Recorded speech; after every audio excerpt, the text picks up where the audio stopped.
Hard to answer this question, said Khan. Everyone will have a different answer, but for me, family has been very important, and what gave him the most pride and pleasure when he looked back on his life. Having a family, healthy children, seeing what we've achieved at the firm. These have all given me great pleasure, he said. I have also gotten pleasure from meeting people who are smarter than me and who gave me important answers. There are too many mysteries in life. At some point you have to ask for directions.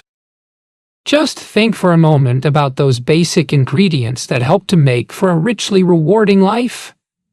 Family, health, challenging, and useful work, which involved serving his clients well by compounding their savings conservatively over decades, and learning, particularly from Graham, an investment prophet, who, Khan said, taught me how to study companies and succeed through research as opposed to luck or happenstance. For Khan, much of the day-to-day pleasure of life came from intellectual discovery.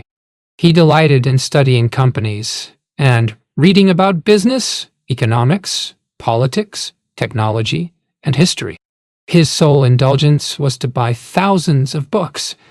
He lived on a fraction of his income and never flaunted his wealth.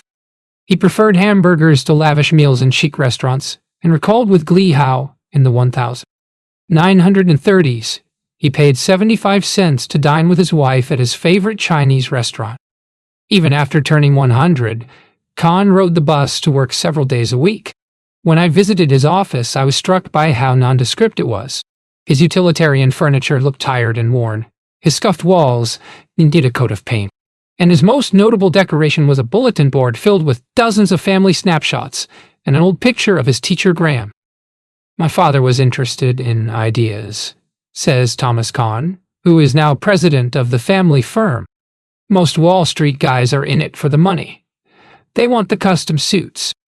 They buy a place in Palm Beach, get a car and driver, get a jet. The objective for them is to spend. For Irving, that was not it. He was never in it for the material things. Most of all, he enjoyed the satisfaction of being right and making good choices and doing better than others. Yet in some ways, money mattered immensely. It allowed Khan to live and work precisely as he pleased. As Thomas Khan puts it, you build capital, and then you can do whatever you want because you're independent. For many of the most successful investors I've interviewed, that freedom to construct a life that aligns authentically with their passions and peculiarities may be the single greatest luxury that money can buy. Bill Ackman, a billionaire known for his bold and controversial bets, once told me, "The most important personal driver for me very early on was independence. I wanted to be financially independent. I wanted to be independent enough to say what I thought, and I wanted to be independent enough to do what I thought was right." In his own quirky, low-key way, Khan was true to himself. For most of us, the prospect of commuting as centenarians to an office tower in Manhattan has limited appeal. But Khan had little interest in retirement. Or, for that matter, visiting art galleries, going to the theater, or traveling for pleasure. He enjoyed his work, says Thomas Khan. It was his hobby. Equally important, Khan's wealth gave him peace of mind. His priority was never to maximize his returns, but to preserve his capital and make sustainable progress over many decades. He set aside a hefty cash reserve, which reduced his gains but ensured that he'd never be forced to sell any of his investments prematurely in times of trouble. That stable foundation, along with his modest spending habits, allowed him to withstand any amount of economic turmoil. If the market goes down, so what? You can still eat hamburger, says Thomas Khan. It's a really nice thing to be able to say, sure, I'm unhappy, but I'm not on the ledge like these other people. That sense of deep-rooted security is a precious prize. During the global financial crisis of 2008-9, the journalism industry was eviscerated, and I lost my job as the editor of an international magazine at the same time as my investments took a shocking hit. With 2 kids in private school, plus the exorbitant cost of housing in London, I experienced firsthand the corrosive dread that I might be unable to take care of my family. Thankfully, I'd taken the precaution of avoiding debt, so I managed to ride out the crisis without selling any investments. Still, that traumatic period reinforced my conviction that nothing is more essential than our capacity to survive the most difficult times, not only financially but emotionally. It's easy to forget this when everything is going well. Money can provide an invaluable cushion, a lifeline, a critical defense against uncertainty and misfortune. But it's not enough. We also need the mental fortitude and resilience to weather those storms and rebuild in their wake. For most of us, the quality of our lives depends less on our finances than on inner attributes such as equanimity, acceptance, hope, trust, appreciation, and determined optimism, as John Milton wrote in Paradise Lost, which he dictated after going blind. The mind is its own place, and in itself can make a heaven of hell, a hell of heaven, the ability to take pain. People often assume that celebrated investors have it made, that they exist within a cocoon of wealth and privilege that insulates them from most difficulties. But I've spent enough time with them to witness up close their troubles and sorrows, including bitter divorces, sick children, and periods of overwhelming stress.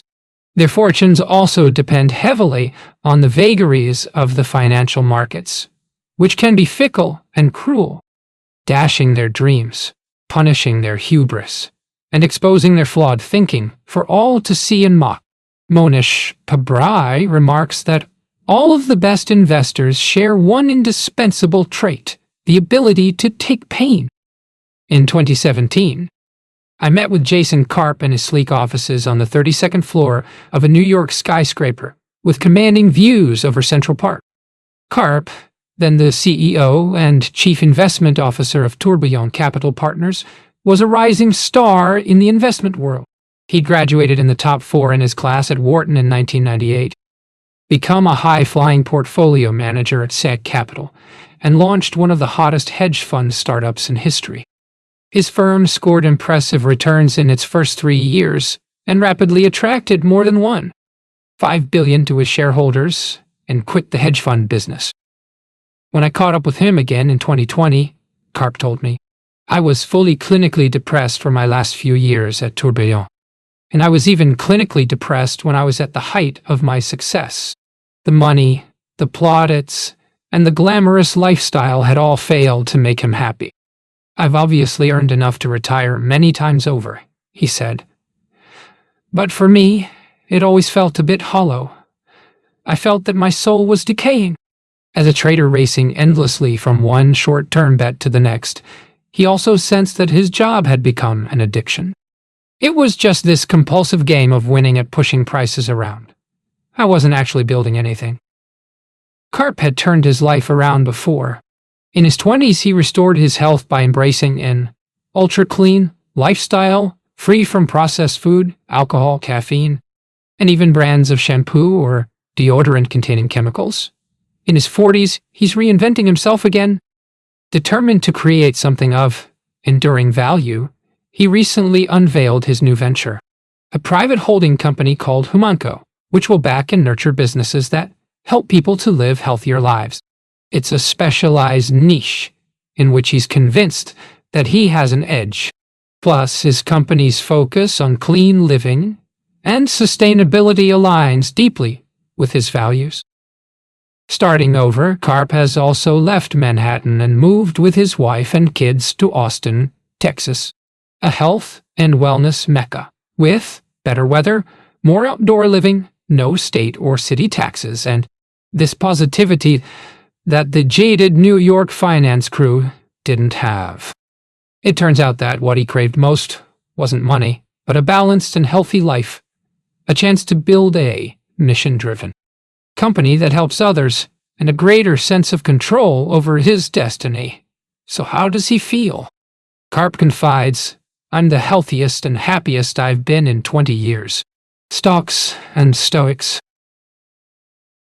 From time to time, all of the best investors mess up or get unlucky, no matter how careful and diligent they may be.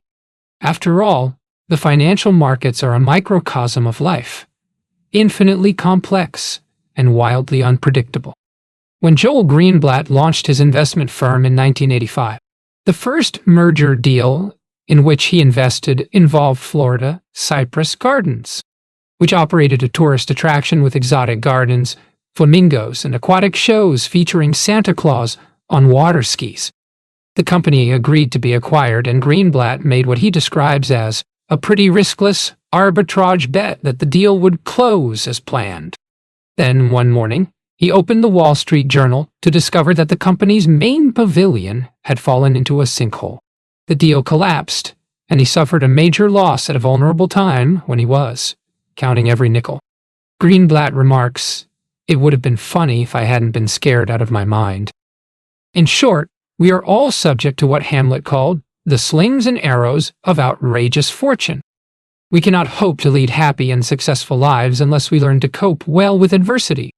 In challenging times, Pabrai attempts to clone the mindset of Marcus Aurelius, a 2nd century Roman emperor and Stoic philosopher whose notes to himself are preserved in Meditations, a book that he never intended to publish. As Marcus Aurelius saw it, the greatest of all contests is the struggle not to be overwhelmed by anything that happens, but how. The key, he wrote, is to concentrate on this for your whole life long, for your mind to be in the right state. That includes welcoming wholeheartedly whatever comes, trusting that all is for the best, and not worrying too often, or with any selfish motive about what other people say, or do, or think. Marcus Aurelius considered it futile to fret or complain about anything beyond his control. He focused instead on mastering his own thoughts and behaving virtuously so he would meet his moral obligations. Disturbance comes only from within, from our own perceptions, he argued. Choose not to be harmed, and you won't feel harmed. Don't feel harmed, and you haven't been. It can ruin your life only if it ruins your character. Otherwise, it cannot harm you. He sought to be like the rock that the waves keep crashing over. It stands unmoved, and the raging of the sea falls still around it. It's not hard to see why many top-notch investors are attracted to Stoicism. None more so than Bill Miller, who studied philosophy as a postgraduate at Johns Hopkins and announced in 2018 that he was donating $77 billion to $5 billion in assets, a tiny sliver of what he once invested. But he has no desire to build a complicated business with a swarm of analysts and mountains of money to manage. He prefers to work with a handful of trusted allies, including his son. As the owner of the firm, Miller has a huge amount of freedom, which he lacked at Legg Mason, a large public company where the scrutiny became very intense. He no longer has to explain himself at board meetings. His standard attire is a pair of jeans and a t-shirt. His calendar is mostly empty, leaving him free to focus on the essence of his job, trying to add value to clients every month. Miller's wealth enables him to avoid many of the inconveniences that could distract him from that task, such as filling his car with gas, flying on commercial airlines, or figuring out how to decorate his homes in Florida and Maryland. I control my time and the content, he says. Invited to speak at a black-tie gala, he declined, explaining that he'd thrown away his tuxedo and will never buy another one. For Miller, nothing beats being able to live and invest his own way, unconstrained, independent, beholden to nobody. Oh yeah, he says, that's the best. For me, Miller's story offers two valuable lessons. First, everyone suffers. When I'm struggling myself, it's reassuring to remember that Miller, Karp, Pabrai, and everyone else I've interviewed have been through the ringer, no matter how rich or renowned they may be. There's an old saying, sometimes attributed to Philo of Alexandria. Be kind, for everyone you meet is fighting a hard battle. Nobody has an untroubled upward trajectory, and there are times when we all need additional support, from philosophy, spirituality, family, friends, or wherever else we can find it. If we dream that untold riches will somehow free us from mental suffering, we're setting ourselves up for disappointment. Dilgo Khyentse Rinpoche, a Tibetan Buddhist master who was a teacher of the Dalai Lama, once said, "Those who seek happiness in pleasure, wealth, glory, power, and heroics are as naive as the child who tries to catch a rainbow and wear it as a coat. Second, there's great honor in the simple virtue of perseverance.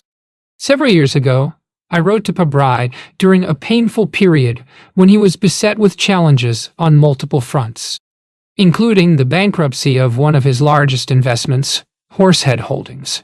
He replied, "Marcus Aurelius is my hero here. We cannot see it when it is happening, but facing adversity is a blessing. It eventually leads to higher highs."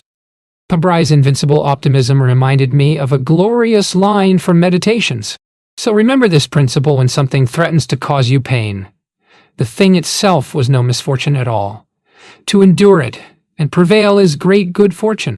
I'm the richest guy in the world. When I think about what constitutes a successful and abundant life, the investor who embodies it best for me is Arnold van den Berg. He's not a billionaire or a genius. He doesn't own a yacht or a plane. Yet there's nobody in the investment world whom I admire more. If I had to choose just one role model from all of the remarkable investors I've interviewed over the last quarter of a century, it would be him. He was dealt a terrible hand, but has defied overwhelming odds to achieve a life of prosperity that goes far beyond money. Born into a Jewish family in 1939, Van den Berg lived on the same street in Amsterdam as Anne Frank the following year. Germany invaded the Netherlands and set about annihilating its population of 140,000 Jews. By 1945, only 38,000 had survived. Van den Berg's parents hid for almost 2 years in the home of non-Jewish friends, Hank and Marie Bunt, who built a secret closet for them behind a double wall. But there was a terrifying risk that Arnold or his older brother, Sigmund, would make a noise if the Nazis came to search the house. If discovered, they would all be deported to concentration camps, where children were often the first to be killed. So Van den Berg's parents took a desperate gamble. They arranged for their sons to be smuggled out of Amsterdam by the Dutch underground, using fake identity papers. The rescue network involved 3 courageous families named Tejan Glass and Crommelin, who risked their own lives to protect the 2 boys, shuffling them secretly from one hiding place to the next. Half a century later, a Dutch woman named Olga Crommelin would write a letter recounting how she took Arnold by train and foot to a rural village, where he would be hidden in a Christian orphanage along with several other Jewish children. At the time, she was about 17, and he was 2. I shall never forget that when the train pulled in at that station where we had to get off, there was a small group of SS men on the platform, and it gave me quite a shock, recalled Crommelin, immersed in conversation. These members of Hitler's murderous security force took no notice of the Jewish toddler and the teenage girl who dared to save his life. Van den Berg lived in the orphanage until he was 6. For many years he believed that he'd been sent away because his mother didn't want it. He also suffered the trauma of separation from his brother, who was given refuge by a childless couple who lived on a farm. Conditions in the orphanage were dire, with so little food and water that Van den Berg sometimes resorted to eating plants that he found in the fields. "I almost died of malnutrition," he says. "At age 6, I could barely walk. I used to crawl most of the time. Truly, it's a miracle that I made it." One day in 1944, Van den Berg's parents ventured out of their hiding place to visit a woman from the resistance movement who could tell them how Arnold and Sigmund were faring in the countryside. An air raid siren sounded while they were on the street, and they took cover inside a butcher's shop. A Nazi collaborator working there realized that Van den Berg's parents were Jewish and betrayed them to the police. They were arrested, interrogated, and sent to Auschwitz. 39 members of Van den Berg's family perished in the Holocaust, but both of his parents survived. 3 after the war, they reunited at the Bunts' home and traveled to the orphanage to retrieve their son. "I didn't remember that they were my parents. I didn't recognize them, and I really didn't care. I just wanted to get out of there," says Van den Berg. "My dad said that, in another few months, I would probably have died. He was afraid to pick me up because my bones stuck through my skin so much that he was afraid he'd break them." A few years later, the family emigrated to a poor and threatening neighborhood in East Los Angeles. I was a very weak, skinny kid, says Vandenberg. There's a lot of bullying that goes on. If you're the weak one, you're the prey. When he started at his new school, his mother dressed him impeccably in lederhosen and long socks, landing him in several fights on his first day. Another formative experience came when he was shoved into a young thug who demanded that they fight in the bicycle yard at their high school. I wouldn't have been any more scared if they put me in front of a firing squad, says Vandenberg. He beat the hell out of me till he got tired of hitting me. I literally didn't offer any resistance. Back home, he washed the blood off his face and appraised the damage. I had an epiphany. I thought, my God, I've been so afraid of this, and this is not that bad. Just think if I would have fought back. It couldn't have got any worse. Immediately, I got rid of all my fears of fighting. It was just gone. It was an amazing transformation. Determined to stand up for himself, he learned to box and soon discovered the benefits of throwing the first punch. He had so much rage in him. Against the Nazis, against the bullies at school, against the anti-Semites who targeted him as he walked home, and against his parents, that he became a fearsome fighter. His three best friends were tough kids from violent homes, who leaped to each other's defense in countless battles. His mother yelled at them and sprayed them with a hose, but they would all soften with age, and they remained close in their 80s. Vandenberg gradually built his strength by climbing ropes, which was an Olympic sport in those days. After 6 months of practicing for 2 hours a day, he raced against a nemesis who had never climbed. Hoping to demonstrate his new power, he beat me so bad that I almost cried right there on the spot, says Vandenberg. I was so embarrassed. Then something flashed in my mind.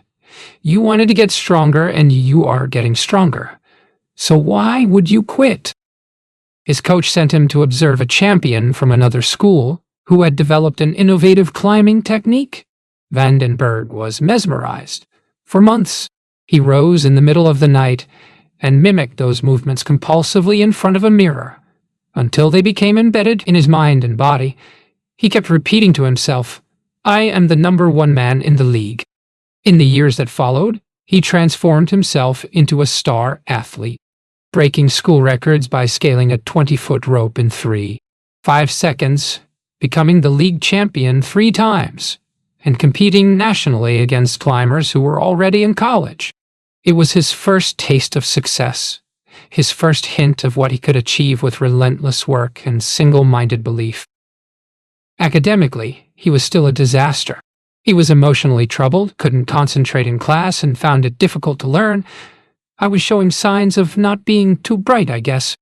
So my mom hired one of the top psychologists because she thought maybe something happened because of the war, says Vandenberg.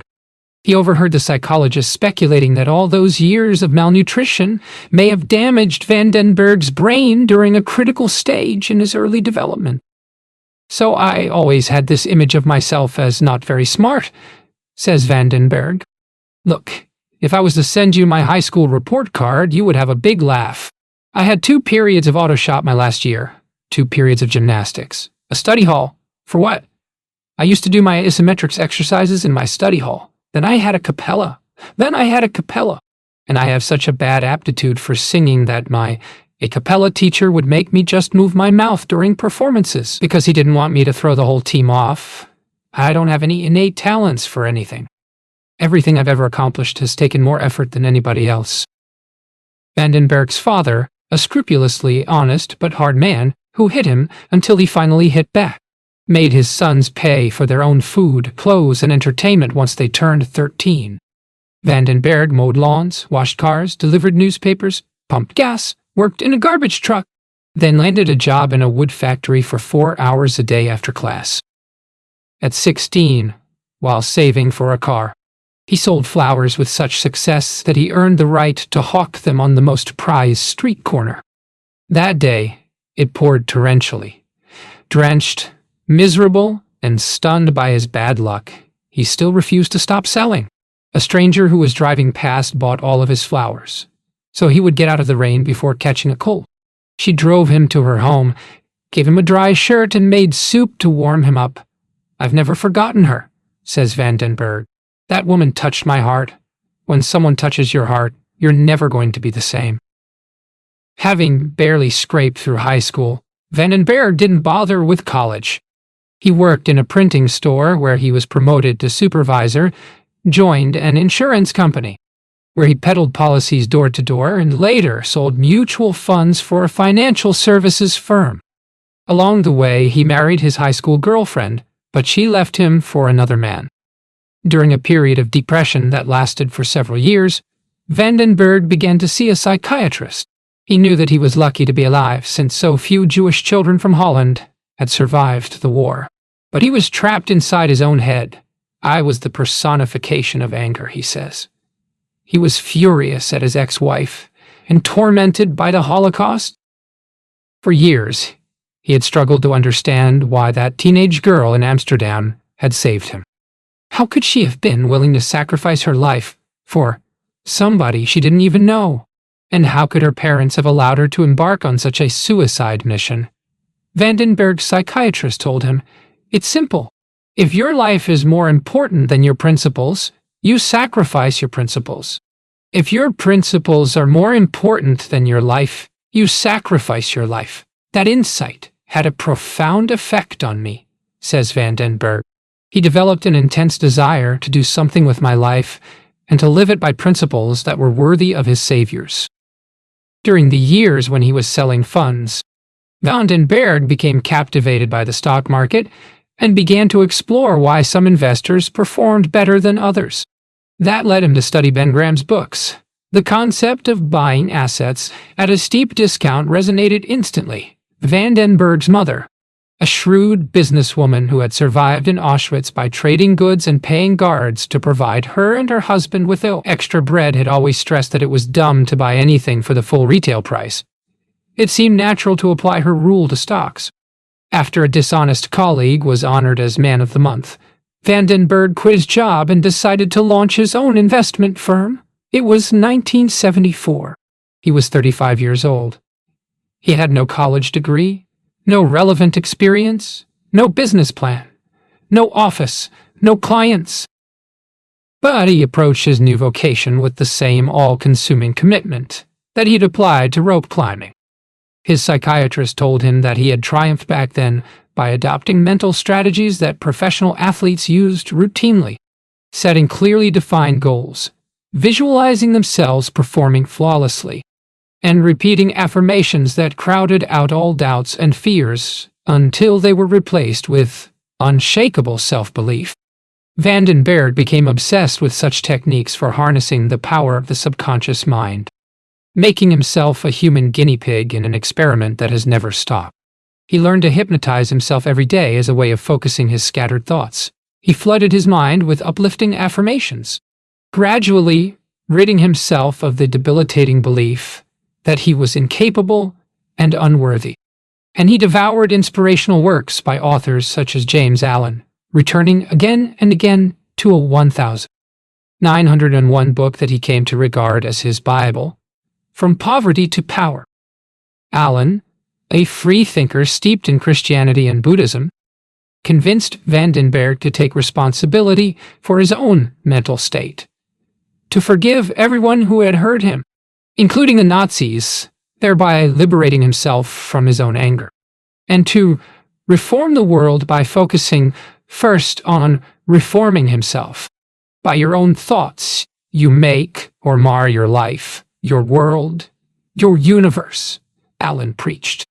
As you build within by the power of thought, so will your outward life, and circumstances shape themselves accordingly. The soul that is impure, sordid, and selfish is gravitating with unerring precision toward misfortune and catastrophe. The soul that is pure, unselfish, and noble is gravitating with equal precision toward happiness and prosperity. Desperate to improve his circumstances, Van den Berg made a total commitment to improve his character. He became a lifelong explorer of wisdom from many spiritual paths, vowing to pursue the truth wherever it led him. Honesty and integrity became guiding principles. and he took to heart Allen's assertion that the rich man who is barren of virtue is, in reality, poor. Van den Bergh no longer allowed negative thoughts about himself or others to linger in his mind and drain his energy, where once he'd been consumed by resentment and hostility. He now rebuilt himself from the inside by constantly repeating positive phrases such as, "I'm a loving person." He had none of the skepticism or cynicism of a college-educated intellectual snob. He believed absolutely that he could create a golden future by consciously reprogramming his mind. What set him apart was his unflagging persistence and his insatiable desire to make himself a better man. "I always want to be working on self-improvement until the day I die," he says. "After it's all said and done, these are the three most important things to me. Never compromise what you believe in. Never be satisfied with what you are, only with what you can be. And never give up." Van den Bergh cut out a photograph from Barron's of an eminent investor standing confidently beside his desk while dressed immaculately in a three-piece suit. He gazed at that image every day, using it to help visualize himself as a successful money manager. He set himself a target of averaging 15% a year without losing more than 15% in any year, a goal that he actually achieved over the next 3 decades. He removed the clutter from his studio apartment, placed a desk in the middle, and surrounded himself with investment books. He gave up chess, which he loved, because it divided his attention. He played golf just once and concluded, "This is a game I won't get into because it will shackle my mind." When a girlfriend asked if she could cook him dinner, he informed her that he had to study. She accused him of behaving like a monk. Van den Bergh developed a consistent investment methodology that was infused with common sense. Among other things, he analyzed hundreds of acquisitions to construct a record of what sophisticated private buyers would pay for various types of business. He then formulated a few practical rules of thumb that he refused to violate. For example, he wouldn't invest in any stock unless it traded for at least 50% less than its private market value. And whenever a stock rose to 80% of its private market value, he insisted on selling. His unswerving discipline and rigorous focus on valuations kept him on the right track.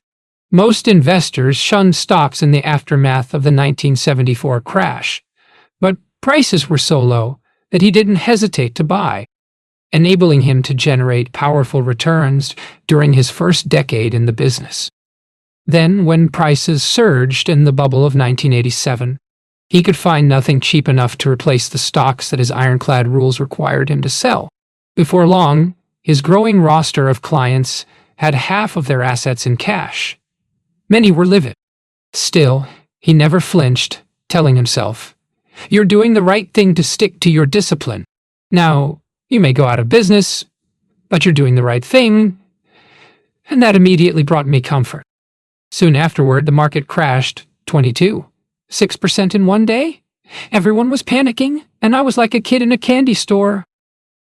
It took more than a decade for Van den Bergh's firm, Century Management, to become solidly profitable. During those lean years, he fell in love and remarried. At the time, he was $350,000 and have lived there ever since. "I wouldn't sell it," says Van den Bergh. "We love it." As his business expanded, Van den Bergh became wealthier and more renowned than he'd ever envisioned. He was featured in a book titled The World's 99 Greatest Investors, which hailed him for the rare feat of averaging 14.2% annually over 38 years. A string of major asset managers sought to buy his company. He could probably have cashed out for more than $250,000, enough to support himself for 10 years. "I didn't care if I made millions," he says. "I just wanted to be financially independent and not take any shit off anybody. The luxury is not having to worry about money, or a bill, or a financial setback." For a person in his position, his lifestyle is decidedly understated. "I've never had any need for material things," he says. "I have no interest in anything like a big home. That turns me off. A vegetarian teetotaler with a passion for yoga. He prefers to sip beetroot smoothies in his book-filled office than to feast in elegant restaurants. I'm really not into clothes," he adds. "I have 3 suits." For many years, He drove a Nissan Maxima because it was the best value you could get in a car. When one of his children asked why he didn't buy a Mercedes, he explained that he didn't want to make a statement. By driving a flashy car, I wouldn't want to be associated with people who think that way. A few years ago, his wife finally persuaded him to part with his 10-year-old Acura and upgrade to a Lexus. She was so thrilled to get it for me that I didn't want to say no because she got all excited, he recalls. I was almost embarrassed to drive it at first. Once he felt completely secure about his financial future, no amount of money he could earn would make any difference to him. I'm the richest guy in the world because I'm content with what I have, says Vandenberg. I feel wealthier, not because I have more money, but because I've got health, good friendships, I've got a great family. Prosperity takes all of these things into consideration. Health, wealth, happiness, peace of mind. That's what a prosperous person is, not just a lot of money. That doesn't mean anything. He recalls a former client with $10 million who was so eager for the money that he would call me collect to save a few cents. The most important thing people need is love, and the less love they have, the more they need these material things, says Vandenberg. They look for money, for some accomplishment, or something external to validate them. But all they need to do is be loved, and to give love.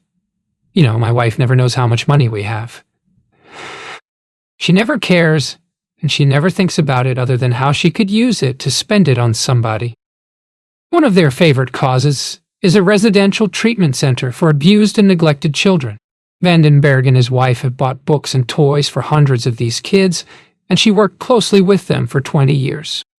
He has also quietly helped many people with financial difficulties, typically assisting in small but significant ways, paying for a class that enabled them to earn a better living, or footing a medical bill for a sick child.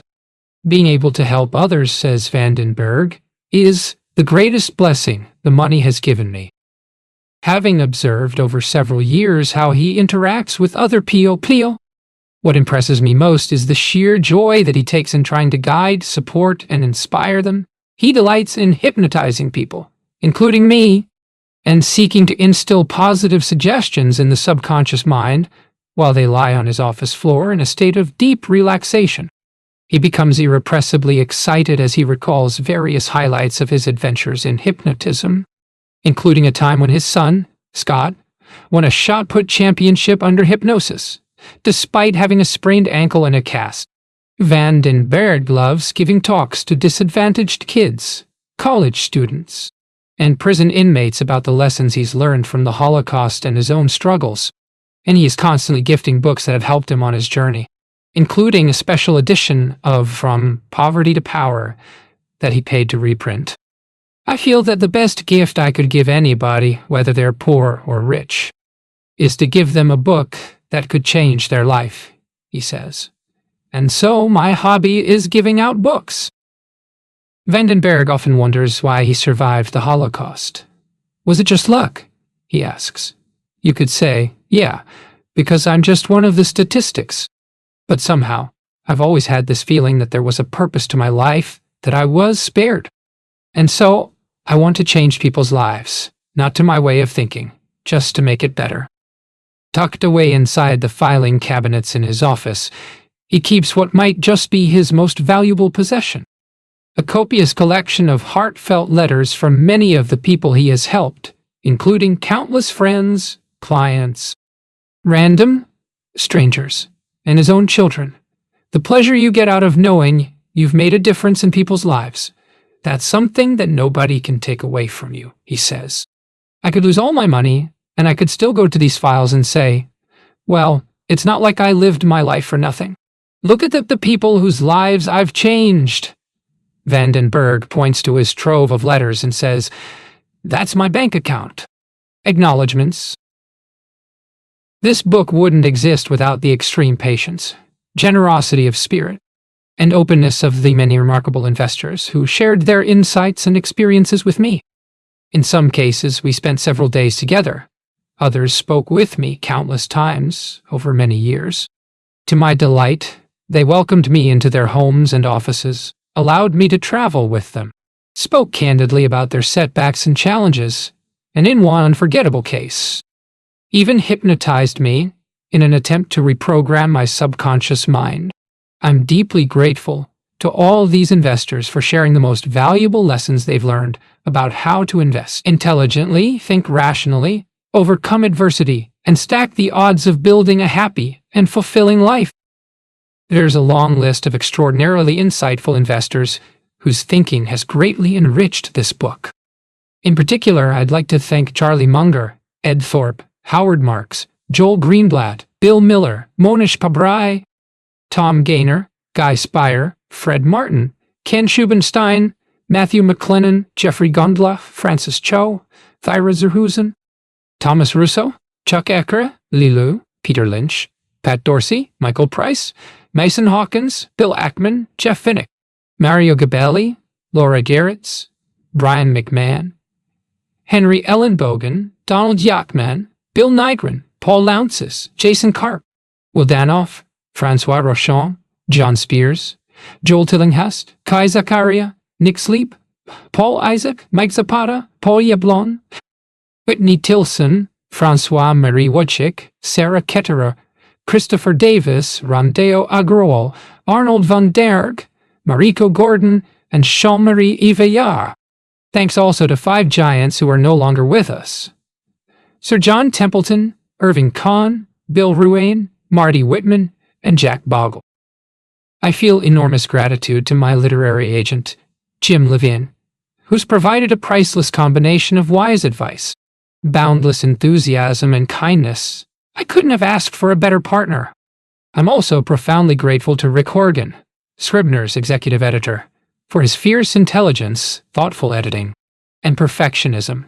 It's revealing that the book Rick loves most of all is Zen and the Art of Motorcycle Maintenance, which explores the notion of quality as a guiding principle. Many thanks also to Scribner's Nan Graham, Roz Lipple, and Colin Harrison for embracing my book. Thanks also to the rest of the superb team at Scribner that worked on this book: Steve Bolt, Dan Cuddy, Beckett Ruda, and Jaya Maiseli. It's an amazing privilege to be published by Scribner, the hallowed home to many of my favorite authors. I've been helped, guided, and propped up by so many friends and allies that it's impossible to do them justice. But let me start by giving special thanks to Guy Spire, who's been an incredible friend and champion for many years. Guy takes delight in helping others and compounding goodwill, and I've benefited in countless ways, not least from his introductions to Monish Pabrai, Ken Schubenstein, and Nick Sleep. Special thanks also to John Gertner, an exceptional writer who not only gave me moral support, but shared with me his brilliant proposal for the ice at the end of the world, which helped me to craft my own book proposal.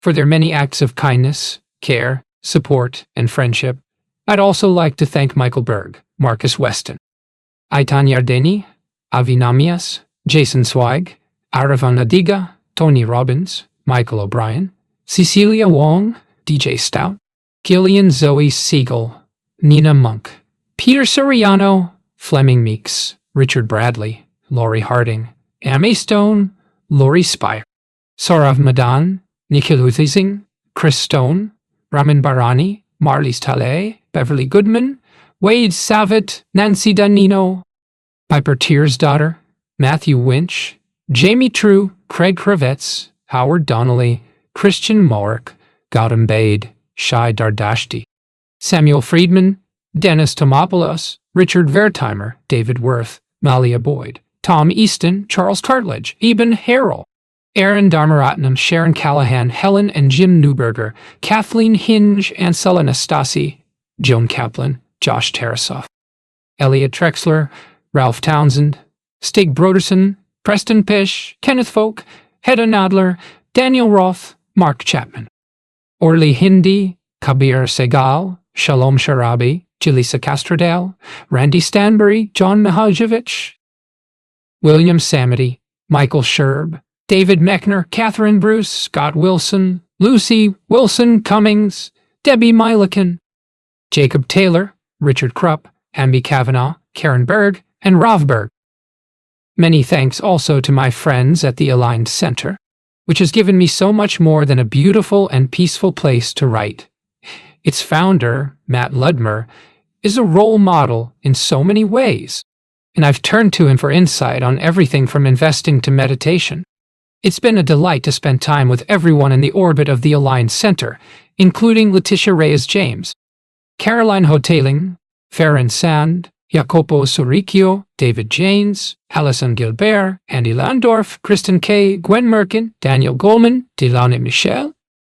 One of the great gifts of my life is to have landed in a family full of extraordinary people.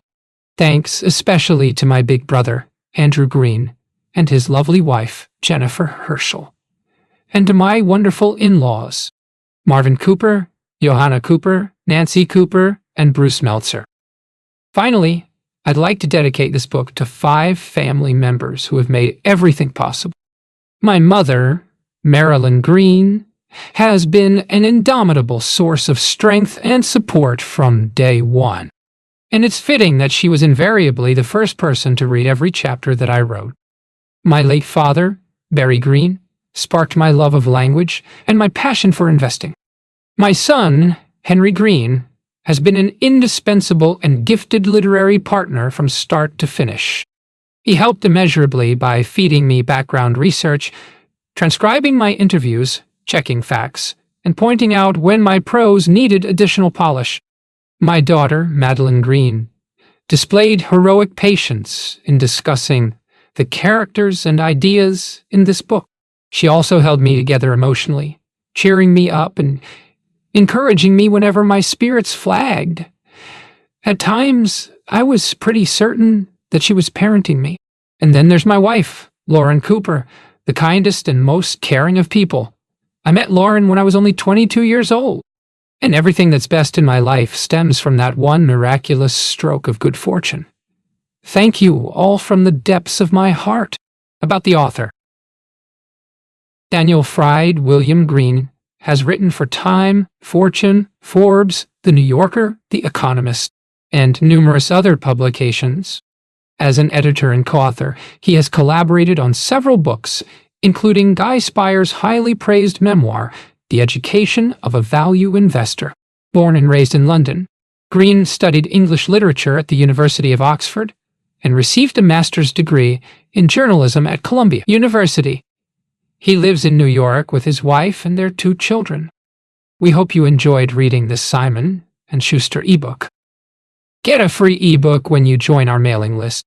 Plus, get updates on new releases, deals, recommended reads, and more from Simon & Schuster. Click below to sign up and see terms and conditions. Click here to sign up. Already a subscriber? Provide your email again so we can register this ebook and send you more of what you like to read. You will continue to receive exclusive offers in your inbox, notes on sources, and additional resources. Richer, Wiser, Happier is based on my interviews with many of the world's most successful investors. I interviewed more than 40 of them for this book, typically speaking with them at length on multiple occasions.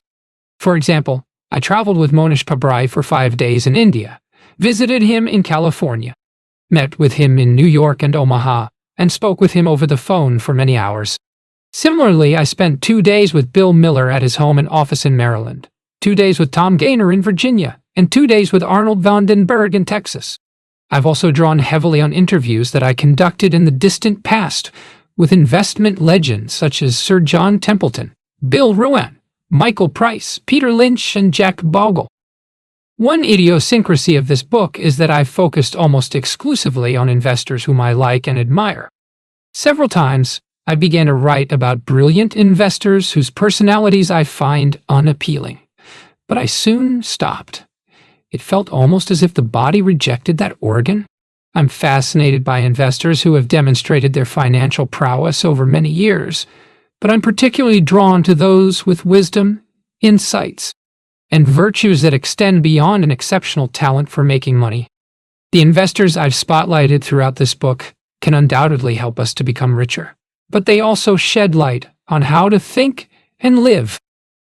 I've written these notes on sources and additional resources in much the same spirit. My purpose here isn't to construct an exhaustive record of where I derived every fact and figure in the book, but to point you in the direction of a wide variety of resources that I hope you'll find useful in your own quest to become richer, wiser, and happier. With that in mind, I asked the investors I interviewed to recommend books that have helped to shape their thinking. In the pages that follow, you'll find an array of their recommendations, along with some of my own. Introduction: Inside the Minds of the Greatest Investors.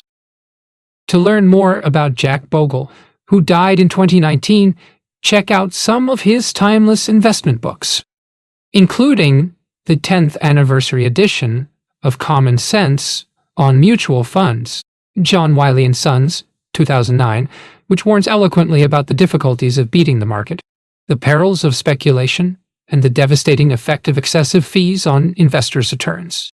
My favorite of Bogle's books is Enough: True Measures of Money, Business, and Life, John Wiley & Sons, 2008, which features chapters with quirky titles such as Too Many 21st Century Values, Not Enough 18th Century Values.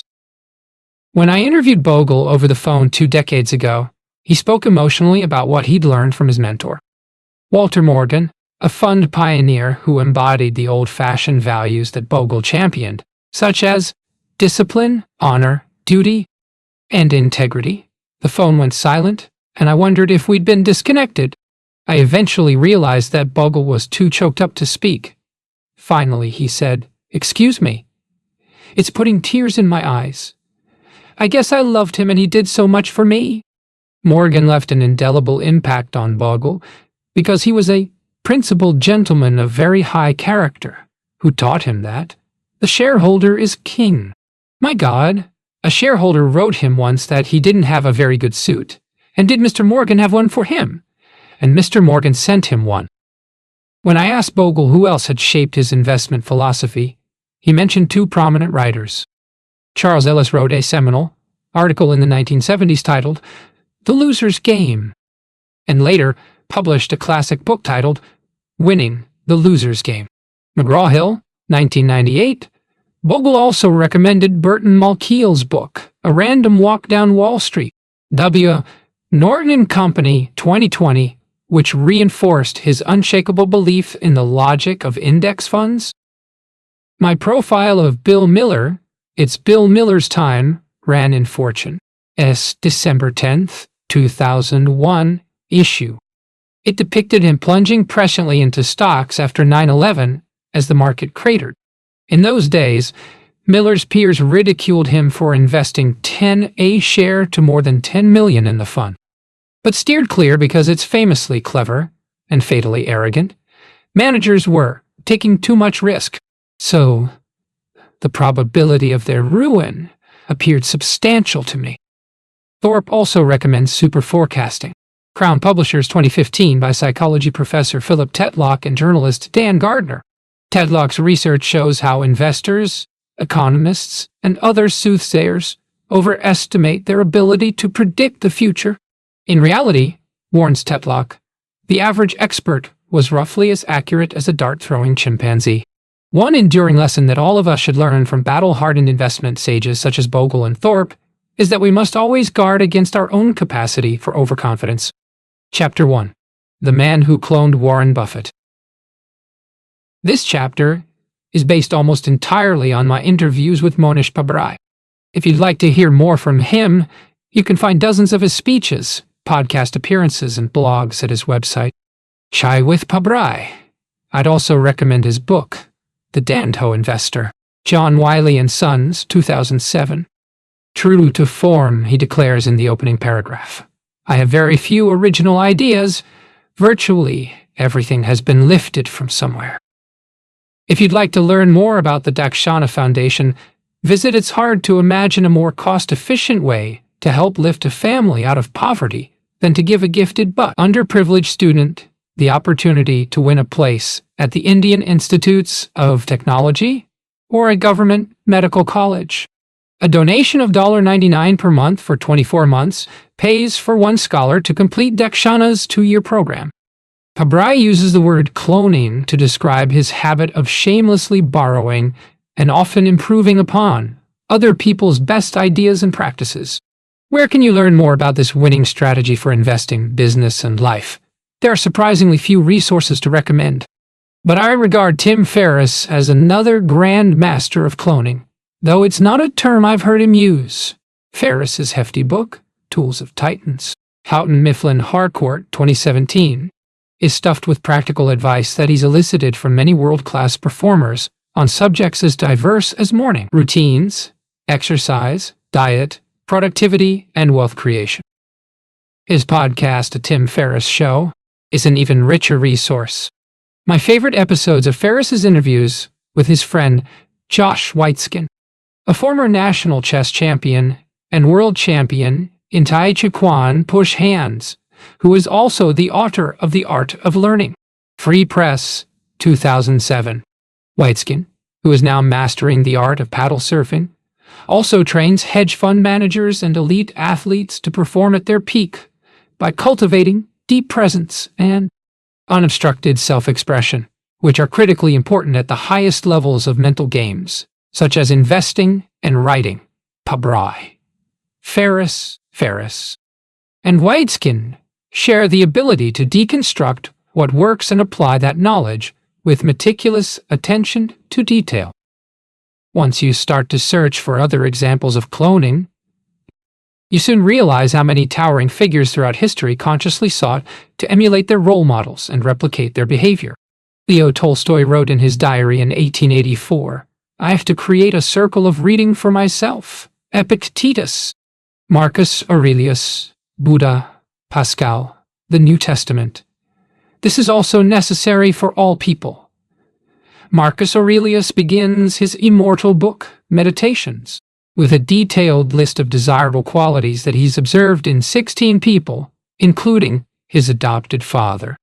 The Roman Emperor Antoninus Pius, a man tested by life, accomplished, unswayed by flattery, compassionate, altruistic, diligent, never rude, never content with first impressions, indifferent to superficial honors, always sober, always steady, and never vulgar or a prey to fads. Similarly, the philosopher Seneca recommended imagining that we're being watched at all times by someone we revere and attempting to hold ourselves to that person's exemplary standards. Pabrai's success is built to an astonishing degree on principles and practices that he cloned from Warren Buffett and Charlie Munger. Many years ago, Pabrai gave me a copy of Poor Charlie's Almanac.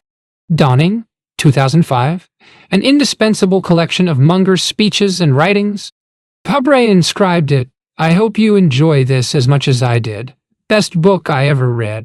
If you want to learn deeply from Munger, not only about how to invest, but about how to think more rationally, this is your Bible. It repays countless readings.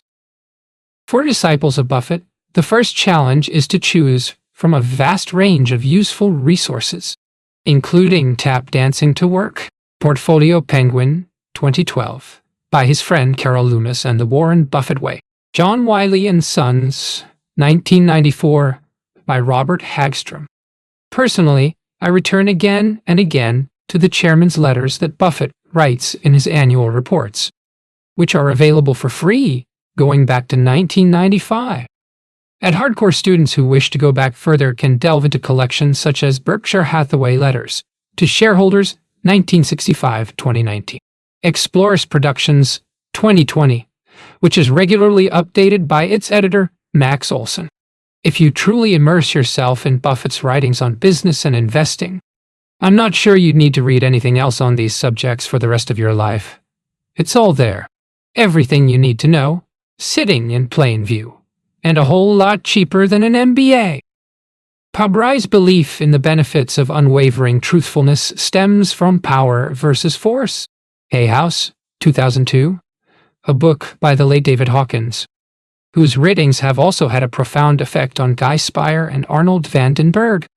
Hawkins, who was a psychiatrist and physician before he became a spiritual teacher, writes with illuminating clarity about the positive and negative effects of different types of behavior. and how to elevate our level of consciousness. For example, he observes that simple kindness to oneself and all that lives is the most powerful transformational force of all. It produces no backlash, has no downside, and never leads to loss or despair. It increases one's own true power without exacting any toll.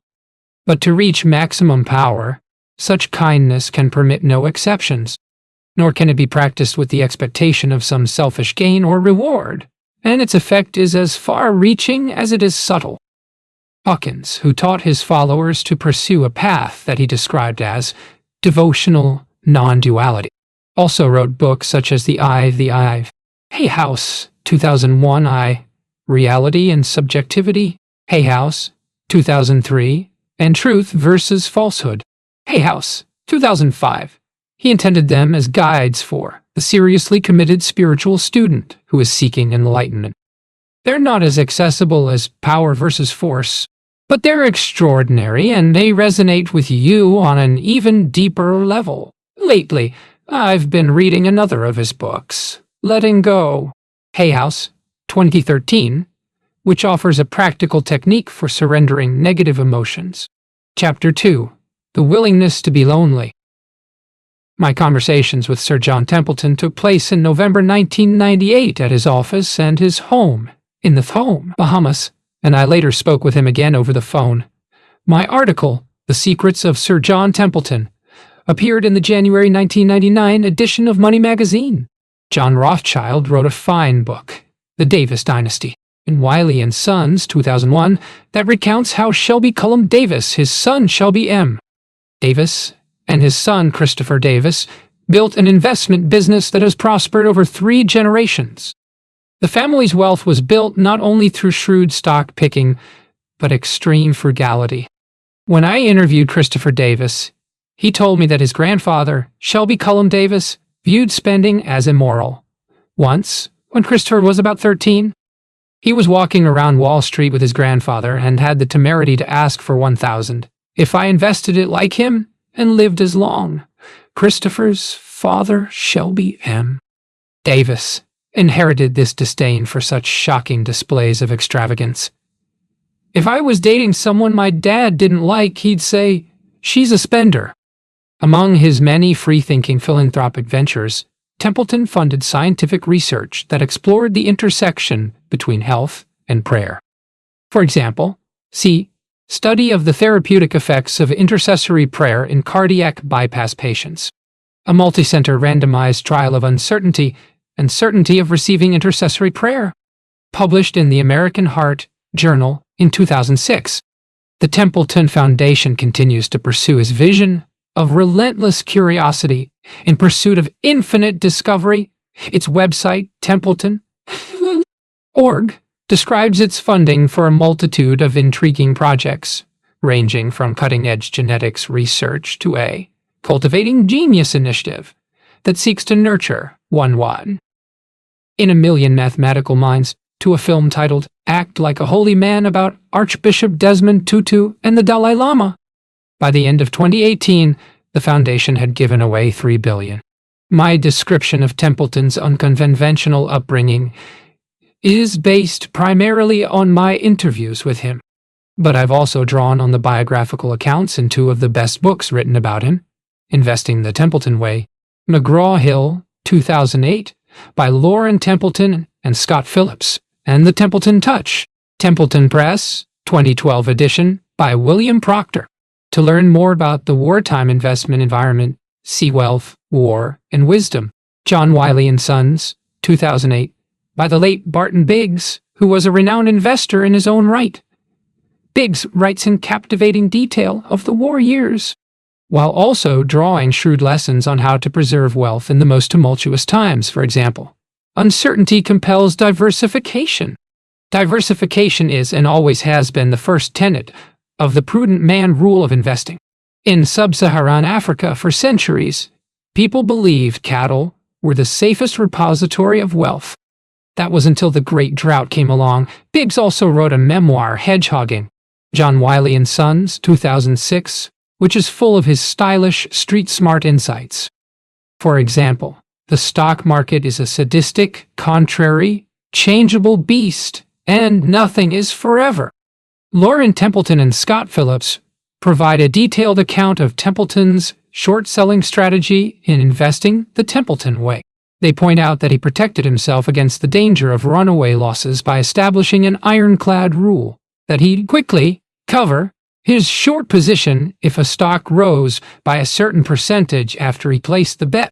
When Lauren Templeton delivered a 2017 speech as part of the Talks at Google series, she suggested that Sir John, her great-uncle, may have invested as much as $400 million shorting these stocks. She explained that his strategy was to short stocks 7 days before the expiration of the lockup and to cover his short position 10 days after the expiration.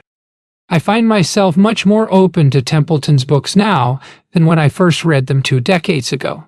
For example, Wisdom from World Religions, Templeton Foundation Press, 2002, now strikes me as a particularly valuable collection of 200 eternal spiritual principles that Templeton considered the set of rules by which we should live. When I read the book again a couple of years ago, I felt my face flush with embarrassment and literally groaned out loud as I realized how narrow-minded I'd been and how much I'd failed to learn from him. In the margin of Templeton's book, I wrote, "The joke is how simultaneously smart and dumb I could be. So busy analyzing Proust and thinking about Nietzsche that I missed the obvious wisdom he shared with me. I was just too obtuse and prejudiced to see what lay behind his success and joy." Templeton's fascination with thought control dated back to his childhood. Thanks to his mother, he grew up with the teachings of the New Thought movement, which emphasized the role of mind power in achieving happiness, health, success, and prosperity. His writings are filled with quotes from leading figures in this movement, including the Unity Church minister Imelda Shanklin, who preached, "When you rule your mind, you rule your world." Templeton wrote the foreword to a book titled New Thought, Ancient Wisdom, Templeton Foundation, 2006, by his friend and colleague on the quest, Glenn Mosley. A key figure in this spiritual movement was Ernest Holmes, a New Thought writer whom Templeton called a genius. Holmes, a believer in spiritual mind healing, observed, "We live in an intelligent universe which responds to our mental states. To the extent that we learn to control these mental states, we shall automatically control our environment." Holmes also predicted that somewhere down the path of human experience, we will all awake to the realization that we ourselves are heaven or hell. Chapter 3. Everything Changes. The quotation that opens this chapter is from Zen Mind, Beginner's Mind, John Wetherhill, 1970, a collection of luminous talks with Shunryu Suzuki about Zen Buddhist meditation and practice. Shortly after this quote, Suzuki explains, "When we realize the everlasting truth of everything changes and find our composure in it, we find ourselves in nirvana. Without accepting the fact that everything changes, we cannot find perfect composure." I've written at length about the implications of impermanence for investors, but I might just as easily have focused on another critically important idea that we should also borrow from Zen, the notion of shashin, or beginner's mind. Suzuki suggests that we should always strive to retain an empty mind that is open to everything. He regards this receptive attitude as the secret of Zen practice, observing a mind full of preconceived ideas, subjective intentions, or habits is not open to things as they are. You should not have your own idea when you listen to someone. Forget what you have in your mind and just listen to what he says. Our mind should be soft and open enough to understand things as they are. Mariko Gordon, one of the most thoughtful money managers I've met, says investors should also retain a beginner's mind. "That's really important," she told me. Not making assumptions and just seeing everything as if you're seeing it for the first time, and that the ability to be not too attached to a point of view. When she starts researching a company, "I don't have any preconceived notions," adds Gordon. In talking to management, I ask a lot of open-ended questions. So I'm not going in with an agenda of I'm trying to find out X, Y, and Z. I go and have a conversation and I see where the conversation takes us. I just have genuine curiosity about their business. I'm happy to be the village idiot. I have no shame around not knowing. Gordon, whose open-minded curiosity has led her in many unexpected directions, recommends reading Hardcore Zen, Wisdom Publications, 2015, by Brad Warner, an ordained Zen teacher who was previously the bassist in a punk band. She also likes the writings of Alan Liu, a Zen rabbi who co-authored a book titled One God Clapping, Jewish Lights, 2001. And she recommends The Art of Timing, Da Capo Lifelong Books, 2000, by Jean-Louis Servan-Schreiber, which she says explores how to think about our relationship with time not in a tactical way, but a strategic way that is deeper and more meditative. Roe Price's essay, Change, The Investor's Only Certainty, appears in Class 6, an investor's anthology. The Institute of Chartered Financial Analysts, 1989, which was edited by Charles Ellis and James Verteen. The book features essays by a host of financial giants, including John Maynard Keynes, Benjamin Graham, Philip Fisher, and Roy Neuberger. One of the best essays comes from Ellis, who writes this about the psychological challenge of sustaining our long-term commitment to stocks. The crucial question is whether the investor will, in fact, hold on. The problem is not in the market, but in ourselves, our perceptions, and our reactions to our perceptions. This is why it is so important for each client to develop a realistic knowledge of his own and/or his organization's tolerance for market fluctuation.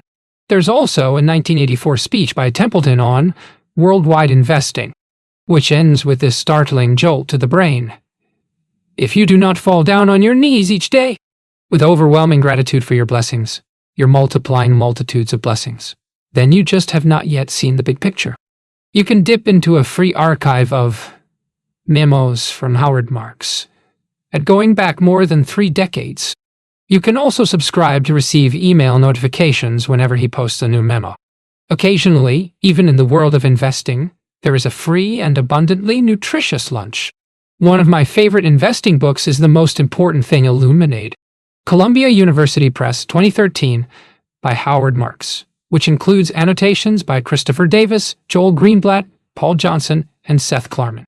If you're a dedicated student of markets and want to understand how to position your portfolio intelligently for the possible outcomes that lie ahead, you should also read his second book, Mastering the Market Cycle, Houghton Mifflin Harcourt, 2018, which looks in depth at subjects such as the credit cycle, the debt cycle, and the pendulum of investor psychology. It's not as light a read as his previous book, but it provides a robust framework for how to think about markets. Equally important, I'd supplement everything you can learn from his 2 books by religiously reading his latest memos, which lay out how he's weighing the risks and rewards in the current environment. That's especially valuable at cyclical extremes, when he can help you to avoid the opposing perils of excessive fear or greed. I've quoted a couple of insights from Michel de Montaigne in this chapter, both of them drawn from Sarah Bakewell's marvelous book, How to Live, or A Life of Montaigne in One Question and 20 Attempts at an Answer, Shadow and Windus, 2010. Montaigne, like all of the best investors, knew the value of retreating from the world so he could think in solitude. Bakewell, who describes Montaigne's library as a chamber of marvels, stuffed with peculiar objects and memorabilia, quotes him saying, "Sorry the man, to my mind, who has not in his own home a place to be all by himself, to pay his court privately to himself, to hide." One chapter in Bakewell's book is about the importance of questioning everything. Her subtitle, inspired by a line from Socrates, is "All I know is that I know nothing, and I'm not even sure about that." The role of luck in investing and life lies at the heart of Nassim Nicholas Taleb's fiercely original book, Fooled by Randomness. Thompson Texer 24, which Marx often cites. Taleb is a brilliant and combative skeptic whose intellect scares me. I have a lingering fear of being flamed by him. But nobody can match his in-your-face talent for challenging our lazy assumptions and delusions about luck, uncertainty, and risk. For example, in Fooled by Randomness, he declares, "We often have the mistaken impression that a strategy is an excellent strategy, or an entrepreneur a person endowed with vision, or a trader a talented trader, only to realize that 99.9% of their past performance is attributable to chance and chance alone." Some of Taleb's books unsettled me more beneficially than Antifragile. Random House, 2012, which pushed me to ponder a critical question that every investor should attempt to answer. How can I make my portfolio and my life less fragile? As Taleb warned succinctly, the fragile breaks with time. In truth, all of Taleb's books contain precious insights. For example, consider this from The Black Swan, Random House, 2007. This idea that in order to make a decision, you need to focus on the consequences, which you can know, rather than the probability, which you can't know, is the central idea of uncertainty. Or mull over this from Skin in the Game, Random House 2018. In a strategy that entails ruin, benefits never offset risks of ruin. Like all of the savviest investors, from Ed Thorpe to Warren Buffett to Howard Marks, Taleb's investment philosophy is based on the essential understanding that survival is what matters. For a much more scholarly discussion of the Satipatthana Suttas, it's worth reading Joseph Goldstein's book Mindfulness. Sounds True, 2013, which is full of wisdom for Buddhists and non-Buddhists alike.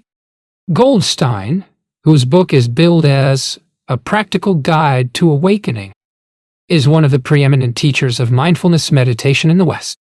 For another perspective on meditation and awakening, I'd recommend Mastering the Core Teachings of the Buddha.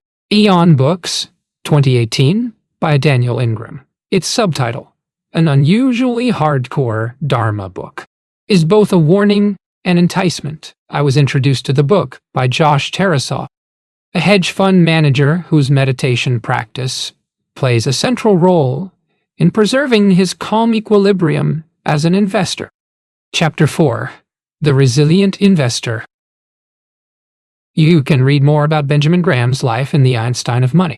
Prometheus Books, 2012, a solid biography by Joe Carlin. I also enjoyed Benjamin Graham, the father of financial analysis, a paper published in 1977 by the Financial Analysts Research Foundation. Co-authored by Graham's disciple, Irving Kahn, it's available for free online, courtesy of the CFA Institute. It includes an affectionate sketch of Graham's life, along with Kahn's reflections on his mentor's character and intellectual firepower, for example. His speed of thought was so great that most people were puzzled at how he could resolve a complicated question directly after having heard it. He had another extraordinary characteristic in the breadth and depth of his memory. This explains why he could read Greek, Latin, Spanish, and German. Even more remarkable, without having studied Spanish formally, he was able to translate a Spanish novel into literary English so professionally that it was accepted by an American publisher. Graham's magnum opus, Security Analysis, The McGraw-Hill Companies, Inc., 1934, which he co-authored with David Dodd, is a hefty and intimidating tome. Tom Gaynor, the co-CEO of Markle, recommends the 1934 edition because that was truly Ben Graham's voice and his point of view, infused with the author's passion for Greek and Roman literature and his worldly perspective on why people do the things they do in periods of triumph and despair. Graham's other great work, The Intelligent Investor, is more accessible. It's available in a revised edition, HarperCollins, 2003, with new commentary by Jason Zweig.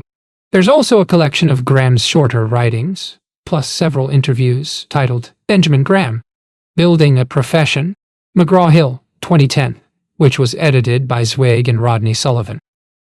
Matthew McLennan's fascination with ancient and modern history bolsters his belief that we must accept uncertainty and consciously limit our financial exposure to unexpected chaos.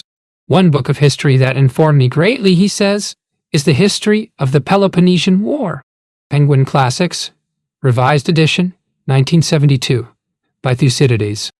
which recounts how the rise of Sparta, a very traditional, austere, military culture, threatened the might of Athens, a thriving America-like society, in ways that produced insecurity and led to war.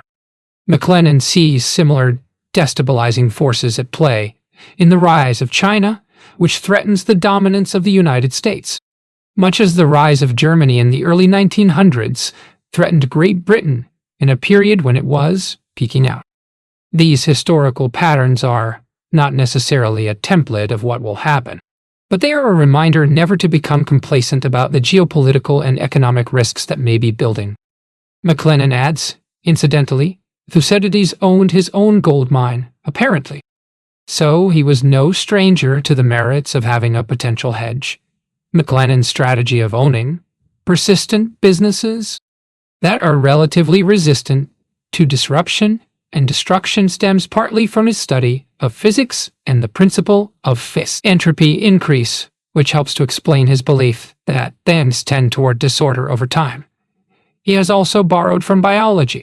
For example, he views the economy as a Darwinian ecosystem in which all businesses are on a path to fade or die, just as most species eventually become extinct. To explore this idea further, see Robert Hagstrom's book, Investing, The Last Liberal Art, Texere, 2000, which draws lessons from fields as diverse as physics, psychology, and philosophy. In a chapter titled Biology, The Origin of a New Species, Hagstrom applies an evolutionary framework to investing. This leads him to observe how difficult it is to find a strategy that will continue to work, given that financial markets constantly change and adapt. As more agents begin using the same strategy, its profitability drops, he writes. The inefficiency becomes apparent, and the original strategy is washed out, but then new agents enter the picture with new ideas. Capital shifts and the new strategy explodes, which starts the evolutionary process again. As Paul Launce points out in Chapter 7, part of Buffett's genius is that he keeps evolving. Instead of sticking with the same strategy as the economic environment changes, McLennan was also influenced by Stephen Wolfram's 1,197-page monster of a book, A New Kind of Science. Wolfram Media, 2002. Wolfram, whom he describes as a pioneering thinker in the field of complexity, performed millions of computer experiments involving cellular automata, which consist of lines of cells, each colored black or white. Wolfram applied some simple rules that, over time, produce patterns of immense complexity. His book, which is filled with pictures of these unpredictably complex and often seemingly random patterns, gave intellectual backbone to McLennan's belief that we should expect and respect uncertainty. When I asked McLennan how he handles uncertainty in his own life, he replied that he finds it very valuable. To study Stoic philosophers such as Seneca and Marcus Aurelius, who cause you to reflect on what's disrupting your equilibrium. McLennan added, Heraclitus had this expression, panterai, and I think it was referring to this notion of everything being in flux, and I've often thought about it. What I observe in the world is that if you can accept that stuff exogenous to you is in a state of flux, you can focus on your own endogenous equanimity. And what I see out there is most people doing the opposite. They're trying to control that exogenous flux. They're trying to predict. They're trying to be positioned for it. And that causes a state of inner turmoil. So I think part of it is almost a very simple behavioral switch. It's saying, am I philosophically willing to accept flux, complexity, and uncertainty, or not? And if you say, yes, I am, then I think it's extremely freeing in terms of your ability to focus on your own equanimity. In practical terms, what might that entail? As someone who has focused a lot of attention on trying to build my own equanimity, I'd like to venture a few rudimentary suggestions. Like McLennan, I've also found solace and perspective in Stoic philosophy, particularly the writings of Seneca, Epictetus, and Marcus Aurelius, which we'll return to shortly. I've also found mindfulness meditation immensely helpful. One approach that resonates for me is taught by George Mumford. a former heroin addict who later became a meditation teacher to Michael Jordan and Kobe Bryant. Mumford has a terrific course on the consistently excellent 10% Happier app, which also features meditation courses with teachers such as Joseph Goldstein and Sharon Salzberg. I also like Mumford's book, The Mindful Athlete, Parallax Press, 2015, which shares various techniques that can help you connect to that centered place in yourself in which you're able to find space between stimulus and response, the calm eye in the center of the hurricane. The ability to remain calm and centered amid the maelstrom of life seems to me as essential for top-notch investors as for professional athletes. The type of loving-kindness meditation that Salzberg and many others teach can also have hugely positive effects on its practitioners' emotions and even the wiring of their brains. If you don't believe me, read Happiness, Little, Brown and Company, 2003, by Matthew Ricard, who abandoned his career in cellular genetics to become a Buddhist monk. As influential as external conditions may be, suffering, like well-being, is essentially an inner state, writes Ricard. Understanding that is the key prerequisite to a life worth living. Books such as Altered Traits, Avery, 2017, by Daniel Goleman and Richard Davidson explore the science of mindfulness, showing the far-reaching effects of these ancient practices on the mind, brain, and body. Similarly, Kristen Neff, an associate professor at the University of Texas at Austin, studies the psychological benefits of self-compassion, a concept that she borrowed from Buddhism. She and Christopher Germer wrote the Mindful Self-Compassion Workbook, The Guildford Press, 2018, which draws on this scientific research to explain how self-compassion can be harnessed to build inner strength, resilience, and emotional well-being. Chapter 5. Simplicity is the Ultimate Sophistication. Joel Greenblatt has written 3 books about investing. I'd start by reading The Little Book That Beats the Market, John Wiley & Sons, 2005, which distills a lifetime of rational thinking about the art of stock, picking into its essence. The book is a model of simplicity. Greenblatt's next book, The Big Secret for the Small Investor, John Wiley & Sons, 2011, wasn't as successful, but it shares some uncomfortable truths that anyone who hopes to beat the market would do well to ponder. For most investors, figuring out the value of a business is simply out of the question. To do a good job is just much too tough.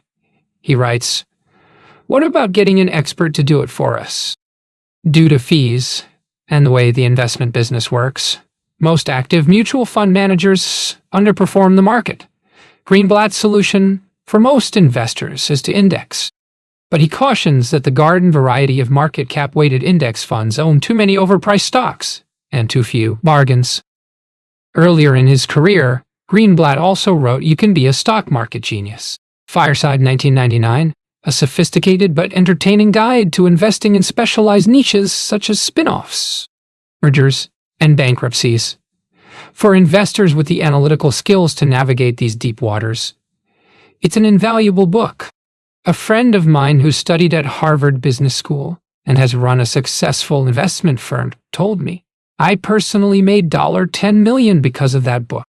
When my wife heard this, she pointed out that I'd failed to derive the same benefit from reading it. Greenblatt's interest in giving back to society has mostly involved education reform. He helped to start Success Academy, a large and politically controversial network of not-for-profit charter schools, which you can read more about at. He sits on its board of trustees, alongside other prominent money managers such as Daniel Loeb, John Petrie, and Yen Liu. In his latest book, Common Sense, The Investor's Guide to Equality, Opportunity, and Growth, Columbia Business School Publishing, 2020, Greenblatt writes that the premise behind these charter schools was to provide a model of high-performing schools that could be replicated in many other low-income areas. It would help show that, with the right supports, poorer income and minority students could achieve at the highest levels. How has it worked out? In 2019, writes Greenblatt, students from the Success Network's 45 schools performed so well in state math and English exams that their results made Success One for student achievement in all of New York, outperforming every wealthy suburban school district in the state. That's all the more impressive when you consider that the Success Academy schools are mostly located in the poorest areas of New York City, and that 75% of the students come from economically disadvantaged backgrounds. For the definitive account of the 1980s junk bond scandal that led to Michael Milken's imprisonment, read James Stewart's Den of Thieves, Simon & Schuster, 1992, and then decide whether Milken deserved the presidential pardon that years of lobbying finally won him in 2020. For a more technical discussion of how to invest rationally in high-quality businesses such as Coca-Cola, see Value Investing from Graham to Buffett and Beyond, John Wiley & Sons, 2001, by Bruce Greenwald, Judd Kahn, Paul Sonkin, and Michael Van Bema. More specifically, Roger Lowenstein's first-rate biography, Buffett, Random House, 1995, includes a detailed explanation of why Buffett staked a fourth or so of Berkshire's market value on Coca-Cola, investing more in it than in any previous stock. Lowenstein observes that it was a simple business with pricing power, a protective moat, and unique name recognition.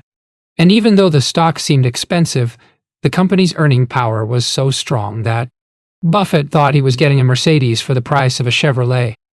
As Greenblatt points out, the fundamental secret of intelligent investing is simple. Figure out what something is worth and pay a lot less. Chapter 6. Nick and Zach's Excellent Adventure. As Nick Sleep and Kai Zakaria discovered, Robert Pirsig's Zen and the Art of Motorcycle Maintenance, William Morrow and Company, 1974, is surprisingly relevant to the patient investor, and to anyone who is trying to create something of enduring value, whether it's a fund, a business, a work of art, or a philanthropic venture. Early in his book, Pirsig explains how he plans to explore his subject. I don't want to hurry it. That itself is a poisonous 20th century attitude. When you want to hurry something, that means you no longer care about it and want to get on to other things. I just want to get at it slowly, but carefully and thoroughly. Sleep recalls, that book woke me up to the whole subject of thinking about how to think, and it just changed everything. For example, it led him to ask questions such as, how can I make myself a better investor by thinking properly? Thinking about how to think, that's the job. As Sleep puts it, Pirsig is dedicated to the pursuit of what is true, important, and intellectually honest, and he sheds light on what it means to behave in high-quality way. Another unexpected book that has inspired Sleep's approach to investing and life is Michael Pollan's A Place of My Own. Penguin Books, 28. It tells the story of Pollan's quest to design and construct, with my own two unhandy hands, an enchanting building in the woods behind his house as a place to read and write and daydream. Sleep remarks, what I love about that is the gentle, quiet contemplation of building something really properly, doing it quietly on his own, and he's reading about it and enjoying the process. But it gets expressed in this beautiful building that is almost like a little karmic temple for him. It's got this lovely, calm philosophy to it. And it occurs to me now, it's kind of how Zach and I behaved, although I wasn't conscious of that at the time. Sleep also recommends the Book of Joy, Avery, 2016, which grew out of a week-long conversation between Archbishop Desmond Tutu and the Dalai Lama. It's suffused with their life-affirming wisdom, mischievous humor, and joyous resilience. Speaking of his exile from Tibet, the Dalai Lama says, "So, personally, I prefer the last 5 decades of refugee life. It's more useful, more opportunity to learn, to experience life. Therefore, if you look from one angle, you feel, oh, how bad, how sad. But if you look from another angle at that same tragedy, that same event, you see that it gives me new opportunities. So, it's wonderful. That's the main reason that I'm not sad and morose." There's a Tibetan saying, Wherever you have friends, that's your country, and wherever you receive love, that's your home. Sleep and Zachariah placed their Bloomberg terminal on a low table without a chair, so that it was physically uncomfortable to expose themselves to a ceaseless influx of short-term news and moment-to-moment data. The best writer I've encountered on this subject of how to focus and actually think in an era of constant digital distraction is Cal Newport, a computer science professor at Georgetown University. He's the author of Deep Work, Grand Central Publishing, 2016, and Digital Minimalism, Portfolio Penguin, 2019. Explaining his deep work hypothesis, Newport writes, "The ability to perform deep work is becoming increasingly rare at exactly the same time. It's becoming increasingly valuable in our economy. As a consequence, the few who cultivate this skill and then make it the core of their working life will thrive." That describes all of the most successful investors, from Buffett and Munger to Sleep and Zachariah. One of the secrets of financial success is the capacity to resist the lure of instant gratification. For example, by setting aside money for the distant future and holding investments for the long term instead of trading them frenetically. The same principle also applies to corporation. As Charlie Munger remarked at Berkshire Hathaway's annual meeting in 2001, almost all good businesses engage in pain today, gain tomorrow activities. The importance of delaying gratification also crops up in many of the morality tales that we read as children. After I discussed this subject with Thomas Russo, he wrote to me, "Less jam today for more jam tomorrow, the Three Little Piggies, etc." are childhood tales that inculcate thoughtful people with the message of deferred gratification. Society has, however, created endless reasons why decision-makers mistakenly prefer more jam today, even at the expense of jam tomorrow. Much investment opportunity arises from being able to take the other side of the short-termism bet. I have been blessed with investors who permit me to take the longer view. The ability, or inability, to delay gratification is also a popular topic in psychology. Most famously, the marshmallow test was a 1960s experiment in which hundreds of kids were presented with a treat and an excruciating choice. Either they could eat it immediately or wait several minutes until a researcher returned, at which point they could eat 2 treats. A team of psychologists from Stanford watched through a one-way observation window as these preschoolers wrestled with old temptation. Walter Mischel, who designed the experiment, explores its implications in the marshmallow test. Little, Brown and Company, 2014. He found that those who had delayed longer in preschool were more able as adults to pursue and reach long-term goals, reached higher educational levels, and had a significantly lower body mass index. Maria Konnikova, who studied under Mischel at Columbia, wrote about him in a 2014 article for The New Yorker. The struggles of a psychologist studying self-control. Mischel has consistently found that the crucial factor in delaying gratification is the ability to change your perception of the object or action you want to resist, she writes. The key, it turns out, is learning to mentally cool what Mischel calls the hot aspects of your environment, the things that pull you away from your goal. One of his cooling techniques involves mentally moving the object of desire to a safe distance in your imagination. Another way to control your impulses is to reframe the object. For example, by picturing the marshmallows as clouds, not candy. Chapter 7. High Performance Habits. What else should you read if you're looking to form more positive habits? The most useful book I've studied on this subject is The Power of Habit, Random House, 2012, by Charles Duhigg. Drawing on research into the neuroscience and psychology of habit formation, Duhigg writes, "This is how new habits are created, by putting together a cue, a routine, and a reward, and then cultivating a craving that drives the loop. For example, if you want to start running each morning, it's essential that you choose a simple cue, like always lacing up your sneakers before breakfast or leaving your running clothes next to your bed, and a clear reward, such as a midday treat, a sense of accomplishment from recording your miles, or the endorphin rush you get from a jog. Only when your brain starts expecting the reward, craving the endorphins or sense of accomplishment, will it become automatic to lace up your jogging shoes each morning. The cue, in addition to triggering a routine, must also trigger a craving for the reward to come. Monish Pabrai and Guy Spire are enthusiastic cyclists, and they often use Facebook to share videos, photographs, and statistics from their long outdoor rides. I have often wondered why they bother, but I realize now that it's a way of creating a psychological reward for themselves, which reinforces their desire to keep working on their fitness. Similarly, when COVID-19 led me to spend most of my time at home, I became unexpectedly obsessed with my Peloton bike and took part in a competition involving dozens of teams around the world.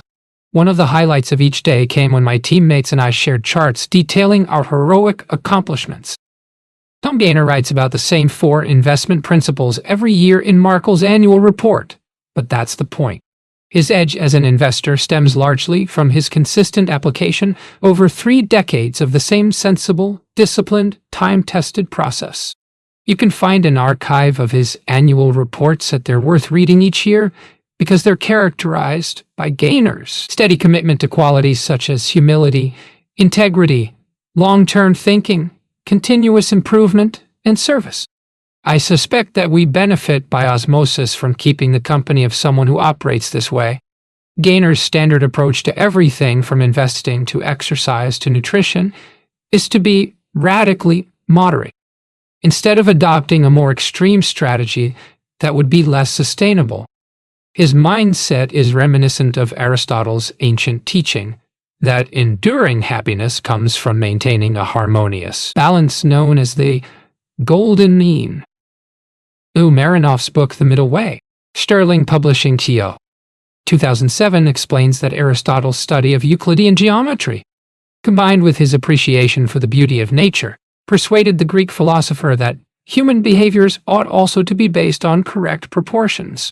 According to Aristotle, both excessive and defective exercise destroys the strength, and similarly drink or food which is above or below a certain destroys the health, while that which is proportionate both produces and increases and preserves it. So too is it then, in the case of temperance and courage and the other virtues. Marinoff contends that Aristotle, Buddha, and Confucius all recognize that extremism is anathema to happiness, health, and harmony. Yours and everyone else's, yours and everyone else's. Applying the wisdom of these sages to our own era, Marinoff writes, materialists who pursue pleasure and profit above all else remain unhappy. Religious fanatics who pursue denial of modernism above all else remain unhappy. Buddha's middle way helps us avoid these extremes by the practice of moderation in our own lives and of compassion for the sufferings of others. There's a great deal of practical wisdom in Gaynor's philosophy of radical moderation, but by most people's standards, he's still pretty extreme. After hearing about it from Gaynor, I watched The Last Dance, a mesmerizing documentary series about Michael Jordan and the Chicago Bulls. It wasn't hard to see why Gaynor was inspired by Jordan, whose relentless work ethic and overpowering will to win made him an unstoppable force. Investing, like basketball, is so competitive at the highest levels that talent alone simply isn't enough. As Peter Lynch told Bill Miller, the only way you can beat them is to outwork them. Chapter 8. Don't be a fool. During my interview with Charlie Munger, I asked him to recommend a couple of books that I could give my children that would teach them how to avoid the standard stupidities that ruin many people's lives. Well, he replied, "You've got poor Charlie's almanac." There's no question that this compendium of Munger's wit and wisdom is a priceless resource for anyone who's serious about reducing their vulnerability to unoriginal error.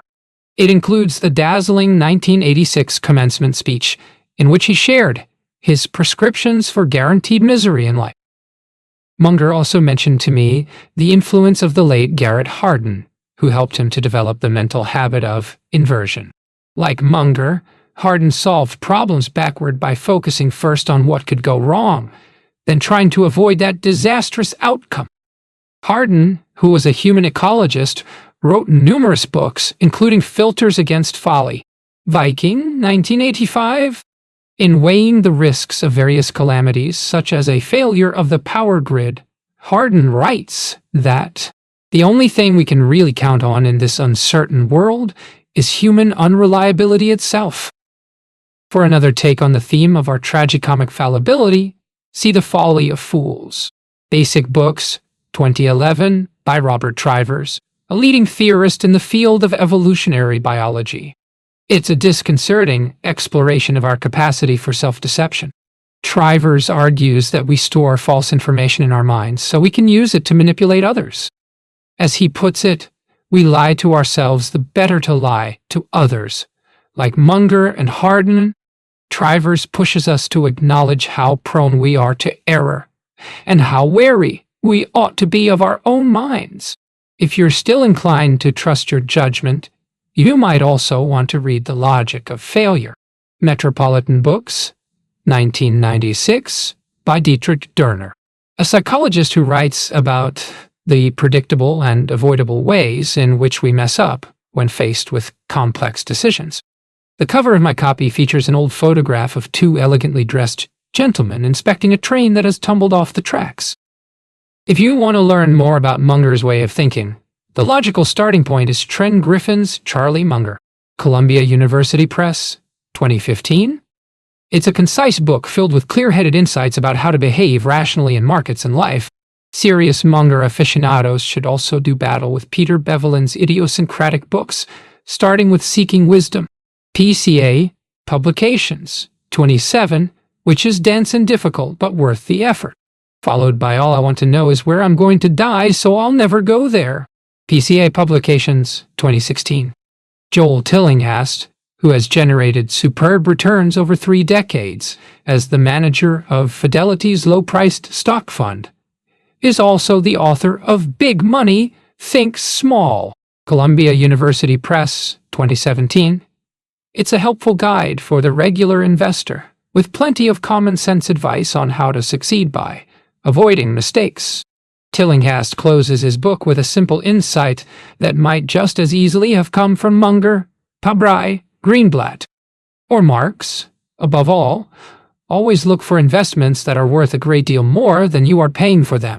Their investment styles may differ, but they are all united by this underlying principle.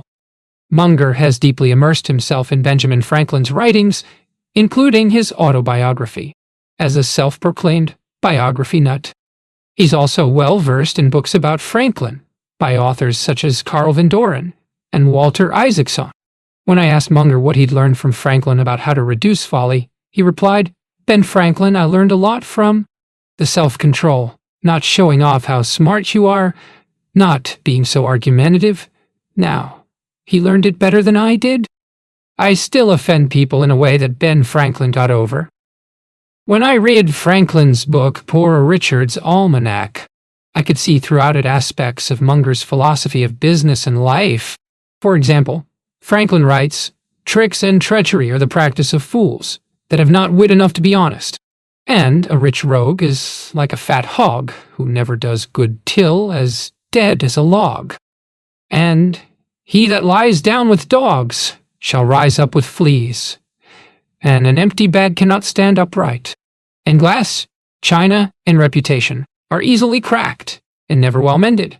And if you would be loved, love and be lovable. And if your riches are yours, why don't you take them with you to the other world? And the noblest question in the world is, what good may I do in it?" In his home, Munger has a bust of Franklin, along with one of Lee Kuan Yew, who may have been the best nation builder that ever lived. But in learning from the eminent dead, Munger isn't only interested in their virtues and achievements. He's also fascinated by their flaws and mistakes, which can be even more instructive. For example, says Munger, Franklin failed in his relationship with his only surviving son, who remained loyal to the crown. That rupture never healed. It was just too much. He didn't even talk to his son at the end. That's interesting. Franklin was capable of having more resentment than I have. I've conquered resentment better than Franklin did. I'm not that mad about the people I disapprove of. Epilogue. Beyond Rich. Bill Miller's habit of drawing on philosophy to help him in every area of life makes him a particularly fertile source of book recommendations. He introduced me to the Stoics and left me with an enduring admiration for thoughts of a philosophical fighter pilot. Hoover Institution Press, 1995, a splendidly titled book by a splendidly named man of action, Vice Admiral James Bond Stockdale. Thanks to Miller, I also discovered the bracing wisdom of Meditations by Marcus Aurelius, the Discourses by Epictetus, and Letters from a Stoic by Seneca. Likewise, I enjoyed another of Miller's favorite books, Brian McGee's Confessions of a Philosopher, Random House, 1998, which is an autobiographical journey through Western philosophy. 2 decades ago, Miller also introduced me to the philosopher William James, whose works are collected in editions such as Pragmatism and Other Writing. Penguin Books 2000, James, who pioneered the teaching of psychology at Harvard, was a groundbreaking observer of the ways in which we misperceive reality, a critical challenge facing every investor. In the 1890s, James delivered a talk titled On a Certain Blindness in Human Beings. He recalled visiting North Carolina, where he was shocked by the unmitigated squalor of a cabin in the mountains. The forest had been destroyed, and what had improved it out of existence was hideous, a sort of ulcer, without a single element of artificial grace to make up for the loss of nature's beauty. Later, a mountaineer helped James to understand how differently the locals perceived this ravaged landscape.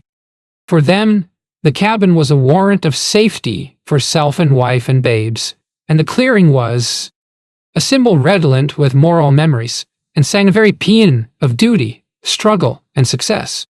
I had been as blind to the peculiar ideality of their conditions as they certainly would also have been to the ideality of mine, had they had a peep at my strange indoor academic ways of life at Cambridge. To Miller, the moral was clear. We must constantly guard against our prejudices and seek to profit from opportunities that arise when others fall into this mental trap. When he spoke to me in 2001 about why he'd bought 15% of Amazon, he explained how James helped him to see beyond the biases that blinded his peers to the potential of this profitless bookseller.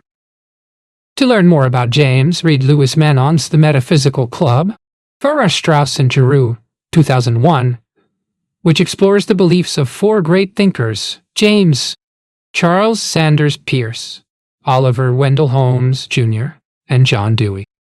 Manon writes, "They all believe that ideas are not out there, waiting to be discovered, but are tools, like forks and knives and microchips, that people devise to cope with the world in which they find themselves." Since we first met in 2015, Arnold Vandenberg and I have gifted each other many books. Concerned about my sloth, he also sent me a trampoline. I have a stack of his favorite titles beside me now in my study, including The Wisdom of Your Subconscious Mind, Prentice Hall, 1964 by John Williams, The Biology of Belief, Mountain of Love Productions, 2008 by Bruce Lipton, Core Healing, Heart of the Golden Triangle Publishers, 27 by Joyce Fern Glasser. Right is Might, Humanetics Fellowship, 1991 by Richard Wetherill, and a complete collection of James Allen's writings titled Mind is the Master, Penguin Group, 2010. A common theme that runs insistently through many of the books that have shaped Vandenberg is the belief that our consciousness determines our reality. He has spent half a century experimenting with different techniques to change his thoughts, influence his subconscious mind, and transform himself from within. Everything comes back to what he learned from his favorite book of all, From Poverty to Power. As Allen wrote 120 years ago, "It matters little what is without, for it is all a reflection of your own state of consciousness. It matters everything what you are within, for everything without will be mirrored and colored accordingly." Index. A note about the index. The pages referenced in this index refer to the page numbers in the print edition. Clicking on a page number will take you to the ebook location that corresponds to the beginning of that page in the print edition. For a comprehensive list of locations of any word or phrase, use your reading system's search function. Ackman, Bill, 35, 211, 233 Acre, Chuck, 179, 106, 97 Allen, James, 248, 275 Alphabet, 118, 174, 183. See also Google Amazon, 67, 118, 159, 62, 174, 258, 274. Delayed gratification and investment in 166. Miller and 241. Resilience of 163. Antifragile. Things that gain from disorder. Taleb, 2012. ADN 106. 265. Art of Learning. The Whiteskin, 2007. 116. 260. Ashlag Rav Yehuda, 168. 188. Asian Financial Crisis, 1997, 47, 78. ACOs, 159. 161. 162. Berkshire Hathaway, 14. 15 feet. 5. 118. 124. 161. 162. 167. Annual meetings, 7. 18. Why don't know? 23. 26. 147. 185. 206. Buffett's acquisition of 173 tree. Business model of 176. Coca-Cola investment 130. 31. 217. Decentralized structure of 19. Insurance losses from 9/11 terrorism, 98. Mistakes of 206. 7. Netchett subsidiary, 20. Resilience of 92. 93. 163. Shareholders of 7. 12. 92. 93. 115 N. 204. 206. Stock price of 226. Bezos, Jeff, 159. 60. 162. 166. 241. Biases, cognitive, 216. 220. 221. Bible, 113. 139. 168. 199. 216. Biggs, Barton, 42. 43. 262. Big Secret for the Small Investor, The Fall, Greenblatt, 2011. 111. 268. Biology of Belief, The Lipton, 2008. 275. Bogle, Jack the 13. 120. Senator Yuseo on Orange, and it will not about us so. 153. 258. 259. Index funds pioneered by 115. 137. 38. On simplicity, 109. 115. 137. 38. Bonds, 63. 72. 73. 113. Discount on appraised value of 85. High yield, 62. 63. AAA rated, 62. Book of Joy, The Dalai Lama and Archbishop Tutu, 188. 270. BRICS, Brazil, Russia, India, China, 100. Buddha, 113. 14. 176. 177. And Buddhism, 15 v. 55. 56. 61. 78. 82. 265. 267. 268. Allen, and 248. Dhammapada, 139. Joy of Non-Remorse, 168. Buffett, Warren, 14. Kimfi, 16. 33. 4. Run, H.E. Sheeran, 34. 111. 265. As bridge player, 16. 8. 8. 12. Cheap and good. Investment strategy of 130. 31. 1. 217. Cloning of 6, 7, 11, N, 12, 13, 93. Compounding mastered by 6. Concentrated portfolio of 86. On effects of 9/11 terrorism, 98. Evolution and self-improvement of 185. 86. On financial experts, 122. Financial resilience and 92. High-speed sifting practice of 13, 14. On importance of habits, 169. On inversion habit, 204. Investment returns of 5. Investor friends of 8. Letters to shareholders, 115N, 116. On Marx, 58. On Munger, 227. Cabrai as disciple of 1622. Patience of 166. Philanthropy and 24. 25. Resilience of 106. On roll of luck, 60N. Simplification and 116. 120. Sleep influenced by 147. 161. Willingness to be lonely, 32. See also Berkshire Hathaway Buffett, The Making of an American Capitalist, Lowenstein 7, 269 businesses valuation of 123. 137 card games, skill at 6 29. Change. The investor's only certainty, price 1937.56. 263.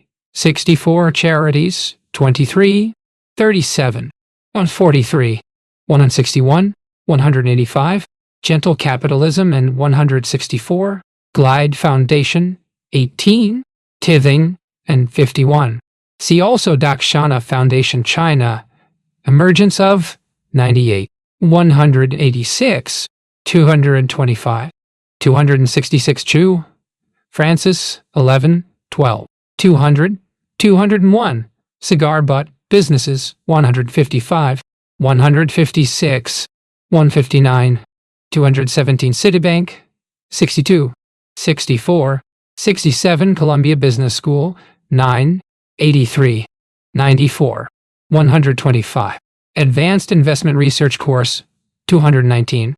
Value in Special Situation Investment Course, 111. Complexity, Simplicity on Other Side of 112, 17, Compounding, 3, 4, 6, 9, 105, 107, 170.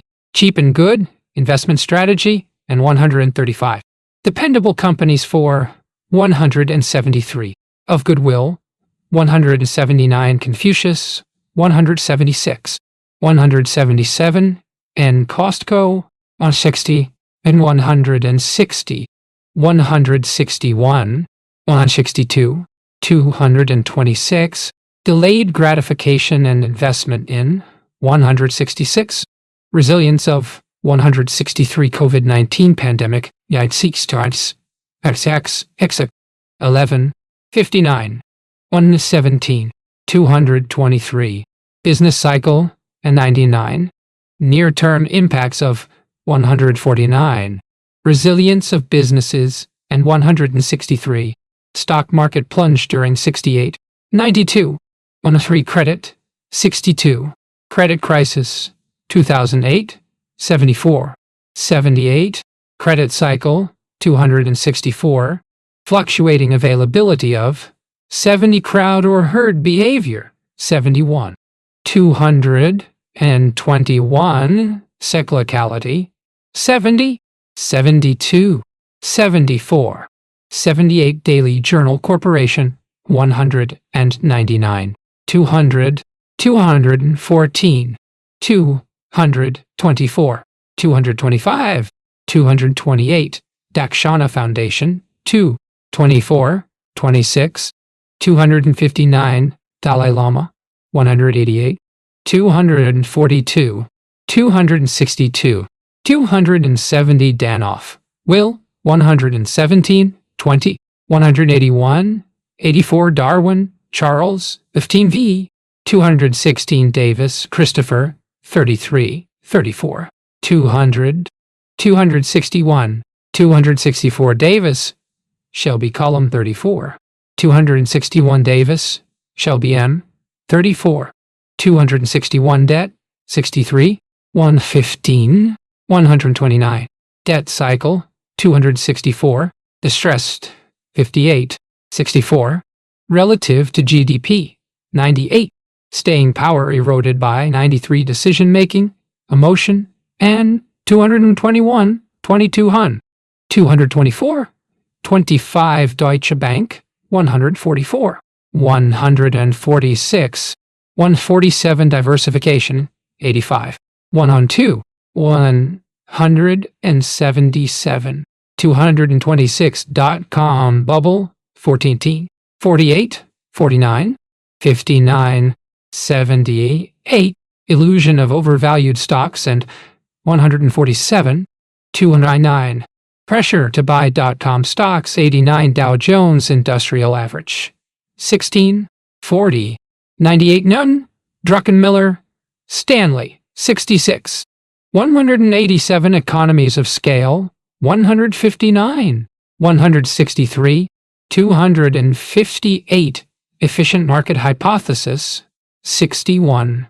62 Einhorn, David, 14N, 35 Einstein, Albert, 15V, 114. 216 Ellis, Charles, 258. 264 Enough. True Measures of Money, Business, and Life, Bogle, 2008, 115. 258 Entropy, Second Law of Thermodynamics, 100. 101 Ida Villard, Jean-Marie, 83, 84, 93, 95, 96, 102, 104, 106, .com Bubble, and 87, 91, Life of, 85, 86, At Mercy of Investors, 91, 92, Valuation Focus of, 86, 87, On Work, Family Balance, 105 Extraordinary Popular Delusions, and the Madness of Crowdsourcing. McKay, 1841, 47, 48 Facebook, 67, 118, 174 Fangs, Facebook, Amazon, Netflix, and Alphabet Google, 67, 68 Fees, 13, 14, Excessive, 258, Management, 13, Performance, 13 Fenner and Bean, 40, 41 Fidelity Investments, 13, 117, 20, Contrafun, 118, 119, 181, 182, Low-Priced Stock Fund, 204, Magellan Fund, 181, 184 Financial Crisis 1973, 74, 10, 18, 209, 226, 249 Financial Crisis 2008, 9, 11, 14N, 21, 28, 185, 222, Danger Signs Preceding, 72, Lehman Brothers Bankruptcy and 62, 75, 95, Miller's Losses During, 238, 39, Panic of Investment Herd, 74, 77, Positive Effects of 241, 42, Subprime Mortgages and 74, 214, Worst Case Outcome 76 First Eagle Global Fund, 90, 103, 104 Fisher, Philip, 186, 264 Folly of Fools, The Trivers, 2011, 212, 273, Fooled by Randomness, Taleb 24, ADN, 264, 65 Forbes Magazine, 12, 58, 100,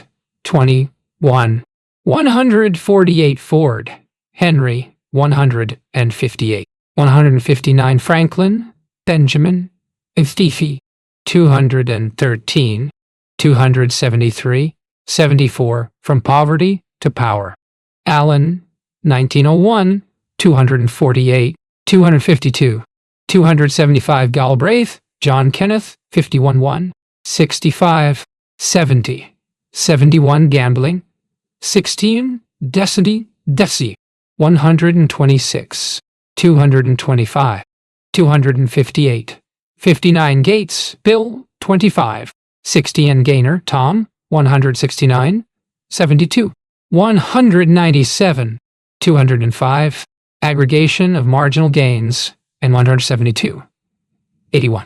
4 investment principles of 172, 73, 271 gold, 103, 113, 266 Goldman Sachs, 75, 93, 96, 16, 146 Goldstein, Joseph, 265, 267 Golf, 67, 12, 224, 249 Google, 296, 67, 114 Berkshire Hathaway, Indigo, 206, Danoff and potential of 183, EPO, 2004, 118. See also Alphabet Graham, Benjamin, 9, 10, 14, 15, 16N, 102, 111, 247, 264, Cigar Butt Strategy, and 217. Fee structure used by 14. On investors as own worst enemies, 215. Life of 83, 85, 265, 66. As mentor to Khan, 231, 1, 232. Resilience of 106. Strategy of buying undervalued stocks, 126. Turning 30.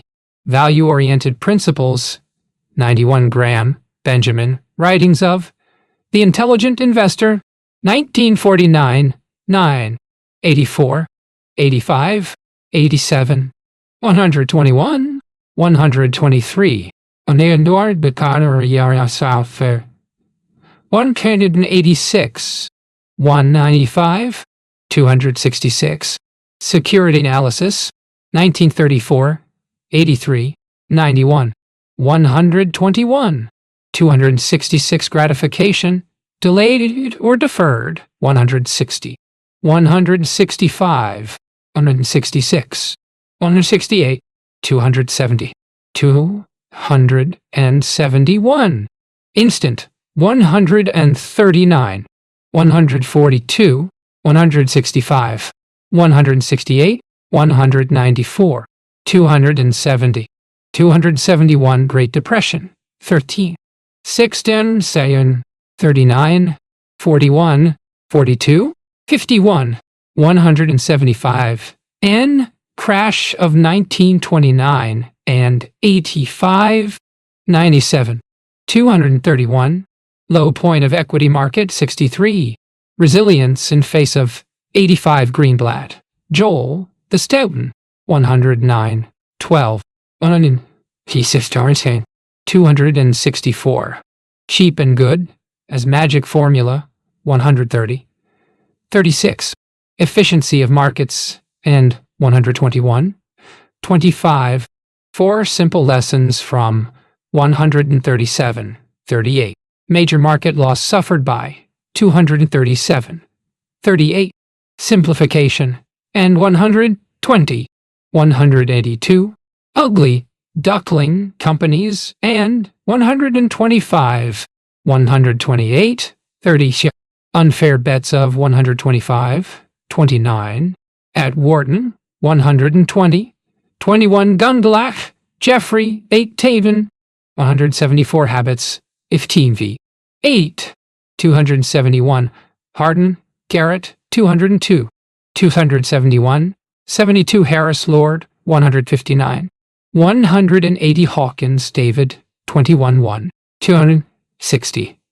61. Hedge Funds, 6, 65, 113, 166, 259. Hitler, Adolf, 56, 97, 244. Holmes, Oliver Wendell Jr., 117, 275. Holocaust, 85, 243, 44, 247, 252 index funds, 14, 61, 62, 113, 166, 236, 258. Bogle is pioneer of 115, 137, 38. Failure to beat the index, 226. India, 1, 40, 7, 23, 26. 40 Indian Institutes of Technology, 2 IT, 2 I. Elementary here. Uncertainty pool. Even when I'm trying, sorry. It's an old tour. Word. Johnny to me round share. 23, 26, 259 information, 45, 183. Research on stocks 14, shelf life of 148, 49. Intelligent investor, the Gran, 1949, 9, 84, 85, 87, 121, 123, 186, 195, 266. Interest rates, 65, 66, 149. Inversion, mental habit of 202, 272. Investing, alternative, 58, with borrowed money, 0.10. Confusing proliferation of choices, and 113. Difficulty of 45. Fishing analogy of Munger, 10, 11. Global value investing, 35. Laws of 7, 13. As preserving, 94. Probabilities and 14. 16. Psychology of 58. 70, 264. Quality of companies, 15. Scientific approach to, 220. Simplicity versus complexity, and 118. Investing the Templeton Way, Templeton and Phillips, 2008, 192. 262 investors. Ability to take pain, 234, 37. Asperger's syndrome, and 33. Change and uncertainty as challenges for 56, 57. Common mistakes of 80. Divorced, 35. Emotions of 10, 44, 53, 57, 70, 123, 212. Ignorance as pitfall, 45. As intellectual mavericks, evasive, irrational decisions by 13E, 14E, 14T, 44. As practical philosophers, 50. As skillful game players, 60. Tribe instinct of 32. 33. I pose. Initial public offering, 16. 49. 118. 146. Markle Corporation, 176 IQ. Intelligence quotient, 4. 60. 87. 181. 206. Jacobi. Carl Gustav, FTV. 202. James, William. 148. 239. 274. 75. Japan, 86. 87. 190. 193. 94. Jobs, Steve, 21. 114. Junk bonds, 58. 63. 64. 126. Kahn, Irving, 94. 95. 106. 107. 231. 33. 265. Kahn, Thomas, 231. 232. 33. Karsh, Bruce, 64. 72. 75. 77. 81. Keynes, John Maynard, 15. 264. Klarman, Seth, 14N. 264. Kumar, Anand, 23. 3. 24. Lao Tzu, 73. 74. 195. Legg Mason Value Trust, 238. 239. 240. 242. Lehman Brothers, 62. 75. 95. Little book that beats the market. The Greenblatt, 2005. 111. 123. 24. 132, 133, 268 Lounces, Paul, 185, 88, 266 Lowenstein, Roger, 7, 259, 269, Lou, La, 20, 200, 226 Luck, Roll, of 59, 65, 264, 65 Lynch, Peter, 13, 14, 16, 184, 85 Macroeconomics, 16, 66 Marathon Asset Management, 145, 147, 159 Marcus Aurelius, 188, 238, 243, 260, 267, 274 Markle Corporation, 169, 171, 175, 76, 197 Marks Howard A. Taptain, 55, 59, 99, 111, 265. On Biases in Thinking, 216. On Holding versus Buying Selling, 167. On Inevitability of Change, 56. On Limits of Knowledge, 65, 69. On Luck and Humbleness, 59, 65. Memos of 58, 72, 76, 264. The Most Important Thing Illuminated, 2013, 58, 74, 264. On Order Within Chaos, 69, 74. On Pushing the Limits, 78, 82. Response to 2008 Credit Crisis, 74, 77 Marks Howard Writings of Mastering the Market Cycle, 2018, 116. The Most Important Thing Illuminated, 2013, 58, 74, 264 Material Assets, Happiness, and 51, 229, 231, 232, 250, 51 Mathematics, Ifkim, the 17, 18 McLennan, Matthew, 35, 87, 95, 106, 196, 266 Meditation, Efkim V, 222, 23-2, 236 Meditations, Marcus Aurelius, 238, 243, 260, 274 Miller, Bill 13 to 14, 16, Kiguho, 20, 34, 177, 258, 259. On Change as Investing Challenge, 56. Divorce of 35. Investment in Amazon, 160, 61. Investment in Nomad, 142. Lynch's Advice to 184, 85. On Munger, 201. Simplified Investing, and 119, 20. Stoic Philosophy and 238, 42. 274 Misjudgment, Psychology of 212, 25 Money Managers, 10. 44.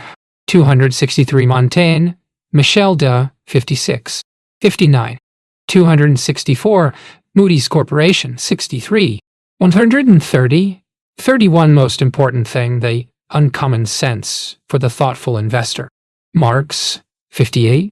264 Munger, Charlie, 6. 16. 17. 27. 34. 177. 212. 25. Analytical Tools Used by Fifi on Avoiding Stupidity, 199. 201. 5. As Bridge Player, 6. 224. On Buffett as Learning Machine, 185. Cheap and Good Companies, and 130. As Collector of Inanities, 205. 12. Concentrated Portfolio of 86. On Crowd Folly, 221. 1. On Deferred Gratification, 270. On Difficulty of Investing, 124. Divorce of 35. Financial Resilience, and 92. fishing analogy of 10. 11. On independence, 21. Inner scorecard, self-measurement of 19. Interview with 199, 202. Laws of investing, and 8. On learning from the best, 1. Lifetime lessons from 225, 28. On mispriced gamble, 10. Poor Charlie's Almanac, 212, 260, 271. On psychology of human misjudgment, 212, 18. On simple ideas taken seriously, 27, 53. On success in life, 229. Mutual funds, 13, 84, 89, 92, 113. 153 niches in financial markets at Tabin, 62, 130, 210, 237, 268, Nifty 50 stocks, 67, 121, 208. 9/11, September 11th, 2001. Terrorist attacks, 13, 17, 258. Nomad Investment Partnership, 141. 147, 48, 163, 68. Dissolution of 161. Enlightened Capitalism and 164. Fair Fee Scheme of 151. 1. Naming of 154. Search for Quality Companies 154. 62. As Vehicle for Maximizing Returns 152. Oak Tree Capital Management 57. 58, 65, 69, 81. Experts, avoided by 66. Future-oriented investments avoided by 67. Response to 2008 credit crisis, 74. 77. Occam's razor principle, 114. 115. Pabrai, Monish, 1. 4. 53. 102. N. 124. 187, 200, 218. On ability to take pain, 234. Buffett's influence on 5, 9, 13, 15, 16, 260.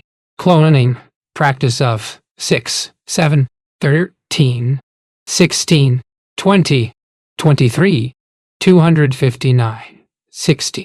Daily routine of 20. Divorce of 18 and 35.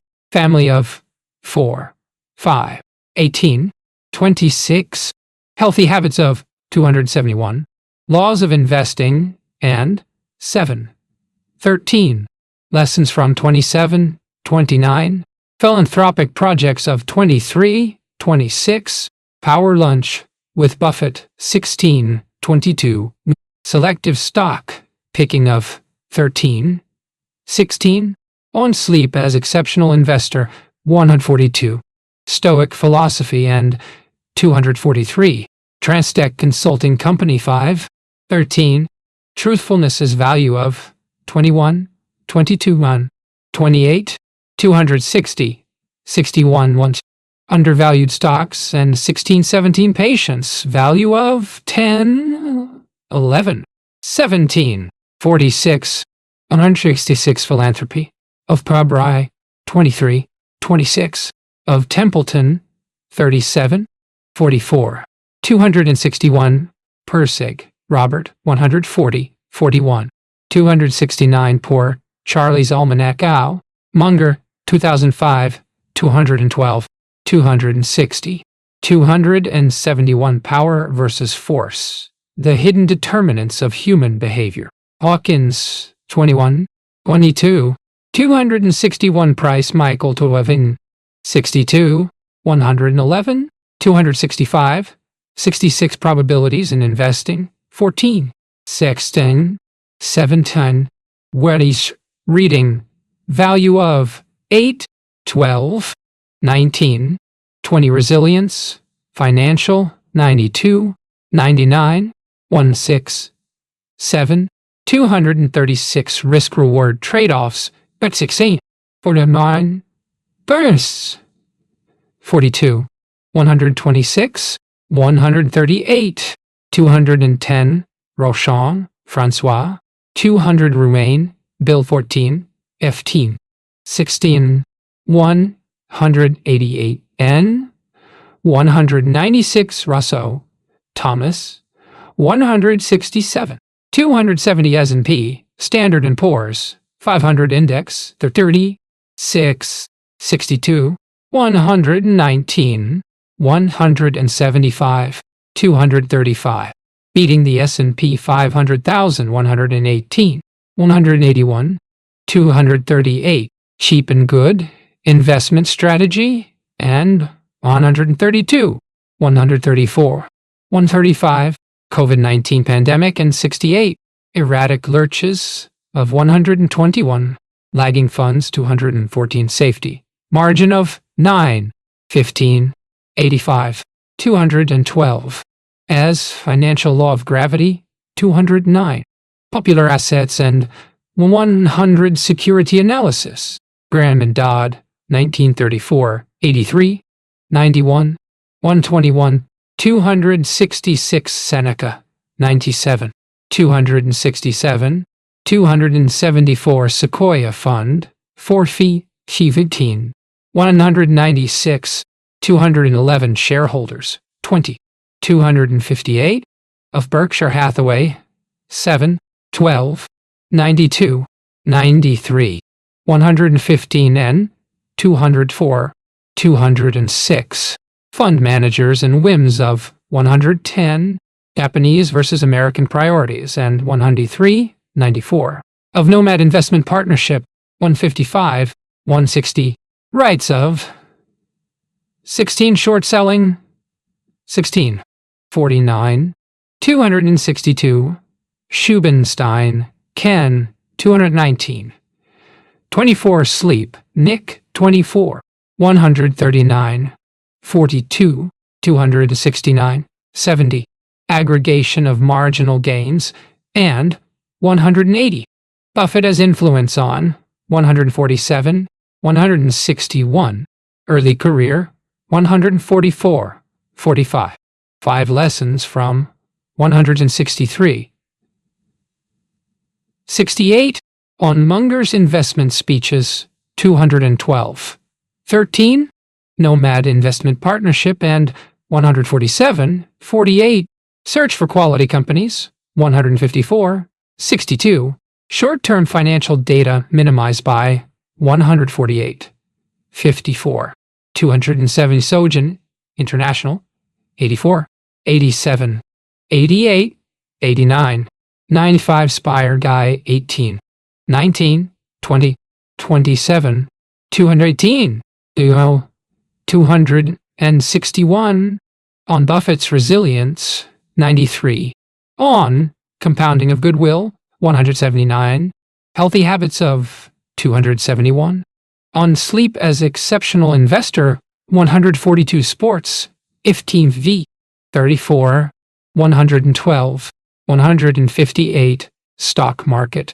5, 57, beating the market, 61, 258, bipolar mood swings of 10, 17, bull markets, 63, 68, 71, 78, crash during World War II, 40, distance from day-to-day drama of 12, in Great Depression, 39, panic of 1907, 84, unpredictability of 13, volatility and world events, 97, 98, as voting machine, 9 stock picking, 14 tier, 6, 9, 265, avoidance of difficulty and complexity, 15, 16, of Buffett, 19, of Pabrai, 13, of Templeton, 44 stocks, 12, 73, average annual return for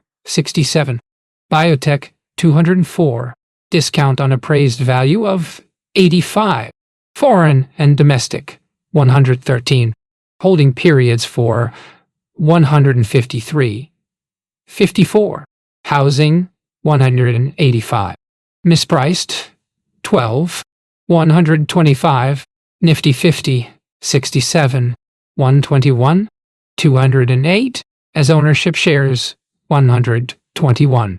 9. Price-earnings ratio of 47.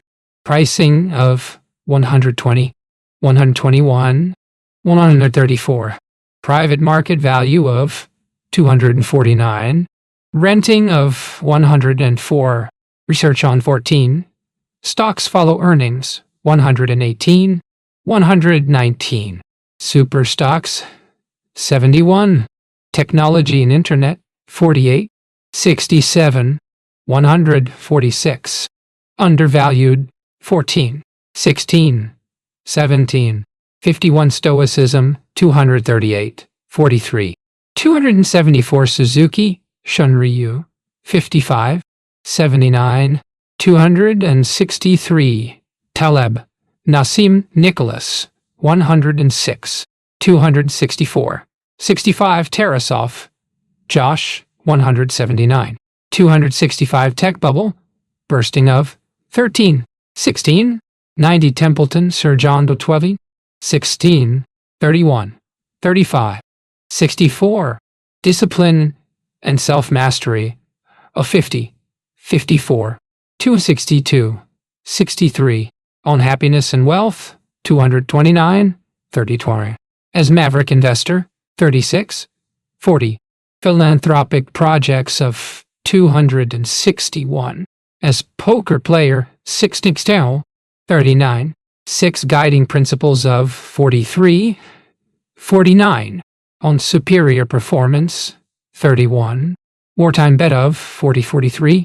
Worldwide Investing Speech, 1984, 264 Templeton, Lauren, 49, 52 and 262 Thorpe, ED, 6 Imps, Gadowa, only 77, 230, 31, 258, 59, 265 Thoughts of a Philosophical Fighter Pilot, Stockdale, 239, 45, 274 Thucydides, 97, 104, 266 Tolstoy, Leo, 199, 260 Tourbillon Capital Partners, 234, 236 Travel for Research, 190, 92, 193 Trivers, Robert, 212, 273 Tutu, Archbishop Desmond, 188,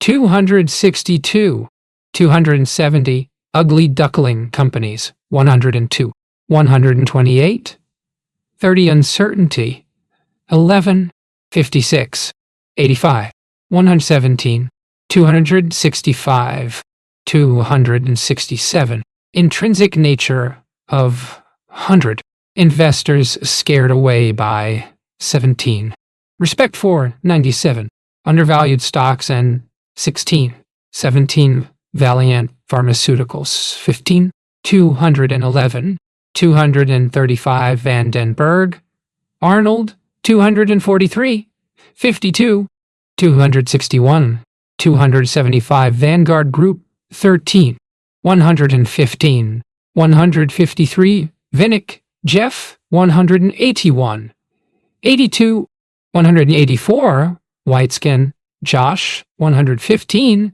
16, 260 Wall Street, Shibunyao, 40, 40, 94, 199, Brokerage Firms, 65, 122, 149, Casino, Aspect of, 144, Golden Age of Greed, 146, Short-Term Financial Data from, 149, 50 Wall Street Journal, 41, 43, 189, 195, 208, 218 Walton, Sam, 27 N, 158, 159, Wharton School of Finance, 9, 55, 60, 120 Whitman, Marty, 89, 105, 1 Torn and Nationals, Waterstown, but they still want to 89 Wisdom from World Religions,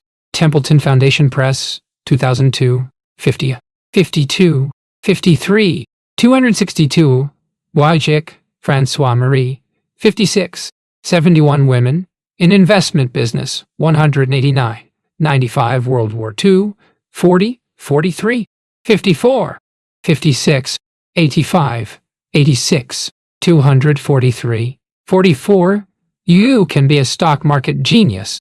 Greenblatt, 110N, 111, 268 Zakaria, Kai, Zach, 141, 42, 269, discounted Asian stocks, and 145.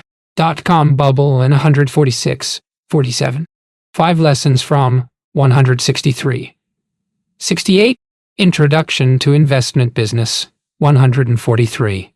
44. Nomad Investment Partnership and 147. 48.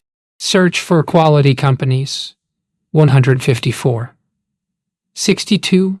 Short-term financial data minimized by 148. 54. 270 Zen and the Art of Motorcycle Maintenance. Persig, 140. 41. 151. 52. 163. 269 Zen Buddhism. 55.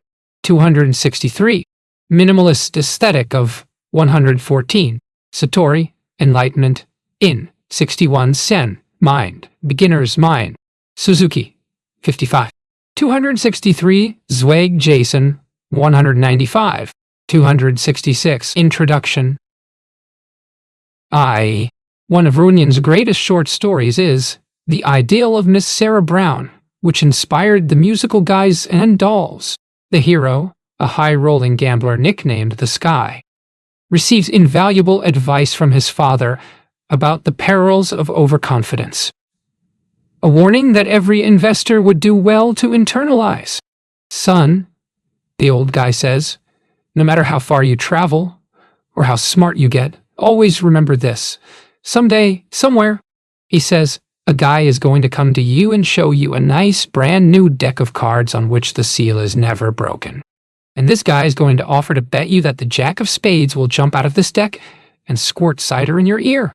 But, son, the old guy says, do not bet him, for as sure as you do, you are going to get an ear full of cider. How did Thorpe estimate the odds that COVID-19 would kill him? A random 87-year-old male has about a 20% chance of dying if he gets the virus, he told me. My risk is lower because a lot of 87-year-old males have significant other health problems, and I don't. I have no comorbidity, I'm also super careful, and I'm quite fit for my age. So I figured my chance of being killed by it is between 2 and 4%, but that's still plenty high. Chapter 1. The Man Who Cloned Warren Buffett. What's the answer to Pabrai's question? This is a mystery that will forever elude me. This assumes you invested in his original partnership, Pabrai Investment Fund 1, at its inception in 1999, and held it till March 31st, 2018. Pabrai gave his initial investors a guarantee that he'd make them whole if they lost money, realizing that this was wondrously generous. He closed the fund and merged it with Pabrai Investment Fund 2 in 2002. It's worth noting that his returns have been wildly volatile. For example, he suffered a 1% loss in the first half of 2020, leaving his fund up 671, 3% since inception versus 2018, 4% for the S&P 500. One of his advantages is that these gut-wrenching swings don't bother him. Published in 1949, The Intelligent Investor has been hailed by Buffett as by far the best book on investing ever written. We'll meet its remarkable author at greater length in Chapter 4. Pabrai also liked that Buffett, whose investment record in real estate is almost perfect, owned Seritage in his personal stock portfolio. Not only are we cloning his approach, Pabrai tells me, we're directly cloning his position at 1/5 or 1/6 of the price he paid. Disclosure. Cloning the cloner, I also invested in Seritage during the depths of the COVID crisis. Most hedge funds charge a 2% management fee, plus 20% of the profits, a structure that Pabrai describes as heads I win, tails you lose. If these funds make a 10% return, Their shareholders take, after fees, is only 4%. These high frictional costs doom hedge fund investors as a class to lag the market over the long run. By contrast, if Pabrai makes a 10% return, his shareholders receive 9%. After the 2008-9 financial crisis, he earned no fees for several years. At the time, he told me, "I've been living on fresh air, water, and peanuts. I'm ready for mutton and curry." The feast arrived in 2017 when his flagship fund returned 92% and he earned more than $27 million to Dakshana. The biggest outside donors are Prem Watsa, the CEO of Fairfax Financial Holdings and a graduate of DET, and Radhatishan Damani, who is said to be India's second richest person. Disclosure, I've given a few $1,000s to Dakshana. The Colonel, who is one of the most admirable people I've ever encountered, has a deep sense of mission that's connected to the loss of his daughter. He once told me that God had taken one child from him and given him 1,000. After reading a draft of this book, Guy Spire wrote me an email to emphasize that there's nothing nonchalant about Pabrai's approach to cloning. I worry that Shameless Cloner does not quite capture the remarkable intensity and ferocity with which Monish has cloned the right things. Indeed, it seems to me that underlying all of the personalities in your book, there is a deep intensity and ferocity of purpose that is obscured by their calm exteriors. While reading Sachs's autobiography On the Move, I discovered that his writing was also the product of cloning. Sachs, a neurologist who wrote spellbinding case histories about his patients' disorders, recalled reading The Mind of Anemones, a 1968 book by a Soviet neuropsychologist named A. That book, which recounts the history of a patient of Luria's who had a limitless memory, altered the focus and direction of my life, wrote Sachs, by serving as an exemplar, not only for awakenings, but for everything else I was to write. When I read Luria's book, I was thrilled to discover that he, too, was a cloner. In writing his medical case histories, Luria said, "I tried to follow in the steps of Walter Pater in Imaginary Portraits." Written in 1887, once I started searching, I found a whole host of cloners in various fields, including business. For example, in explaining Walmart's success, Munger observed, Sam Walton invented practically nothing, but he copied everything anybody else ever did that was smart. And he did it with more fanaticism, so he just blew right by them all. Chapter 2. The Willingness to be Lonely. It's worth acknowledging that there are intense controversies over diagnostic labels such as Asperger's syndrome, a form of high-functioning autism named for a Nazi pediatrician who advocated child euthanasia. My goal here isn't to make amateur diagnoses of great investors, but to suggest that many seem to be wired in ways that give a temperamental edge. This was the equivalent of roughly $183,000 today. The actual details of the deal are somewhat murky. Our knowledge of it is based on a 1626 letter from a Dutch merchant who, in those politically incorrect times, wrote, "They have purchased the island of Manhattan from the savages for the value of 60 guilders. In the Templeton Touch, Lauren Templeton says her great-uncle was so disciplined that a single unproductive thought was unwelcome in his mind. He once told me that when he detected an unproductive thought, he would seize it and banish it to the nothing from which it came." Chapter 3. Everything Changes.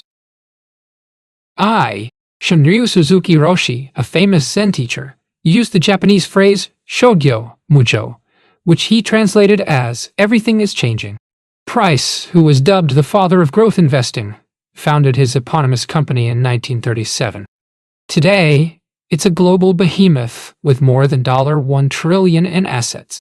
Similarly, Warren Buffett has often said that he won the ovarian lottery when he was born in the United States in 1930, over lunch with Monish Pabrai and Guy Spire. He mentioned traveling with Bill Gates to China and watching a young Chinese man dragging boats to the shore. Buffett was struck by the realization that many opportunities were closed to this man solely because of accidents of birth that were beyond his control. Buffett added that his own investment career would never have been possible if he'd been born in China because he couldn't have read Benjamin Graham's books, which hadn't been translated into Chinese. More recent studies have highlighted the same risk. A report by Calomos Investments showed that the S&P 500 returned 7.2% annually from 1998 through 2017. If you missed the 20 best days in the market over those 20 years, your annual return sagged to just 1%. Polaroid sported a price-earnings ratio of 94.8 when the Nifty 50 mania peaked in 1972. By the time the market bottomed in 1974, Polaroid stock had fallen 91%. Avon fell 86%, while Xerox dropped 71%. In speaking about fragility, Marx is borrowing terminology used by Nassim Nicholas Taleb in Anti-Fragile, things that gain from disorder. But another of Taleb's books had a more profound influence on him, Fooled by Randomness, The Hidden Role of Chance in Life and in the Market Sea. Shinzen Young describes equanimity as a detached, gentle matter-of-factness within which pleasure and pain are allowed to expand and contract without self-interference. It's not dissimilar to the way Marx views the markets, recognizing and accepting that it is what it is, and in that non-reactive state, having the clarity to respond logically and without emotion. Chapter 4. The Resilient Investor. Graham's relationship with Columbia made it the intellectual hub of value investing, a status that it retains to this day. He won a scholarship to Columbia and proved so polymathically brilliant that, before graduating in 1914, he was invited to teach in 3 different departments: English, mathematics, and philosophy. He became an investor instead. But he returned to Columbia as an evening lecturer in 1928 and taught there for the next 28 years, grooming a generation of investors that included Warren Buffett, Irving Kahn, and Bill Ruane. Graham, who was originally named Benjamin Grossbaum, came from a family of Orthodox Jewish immigrants from Poland.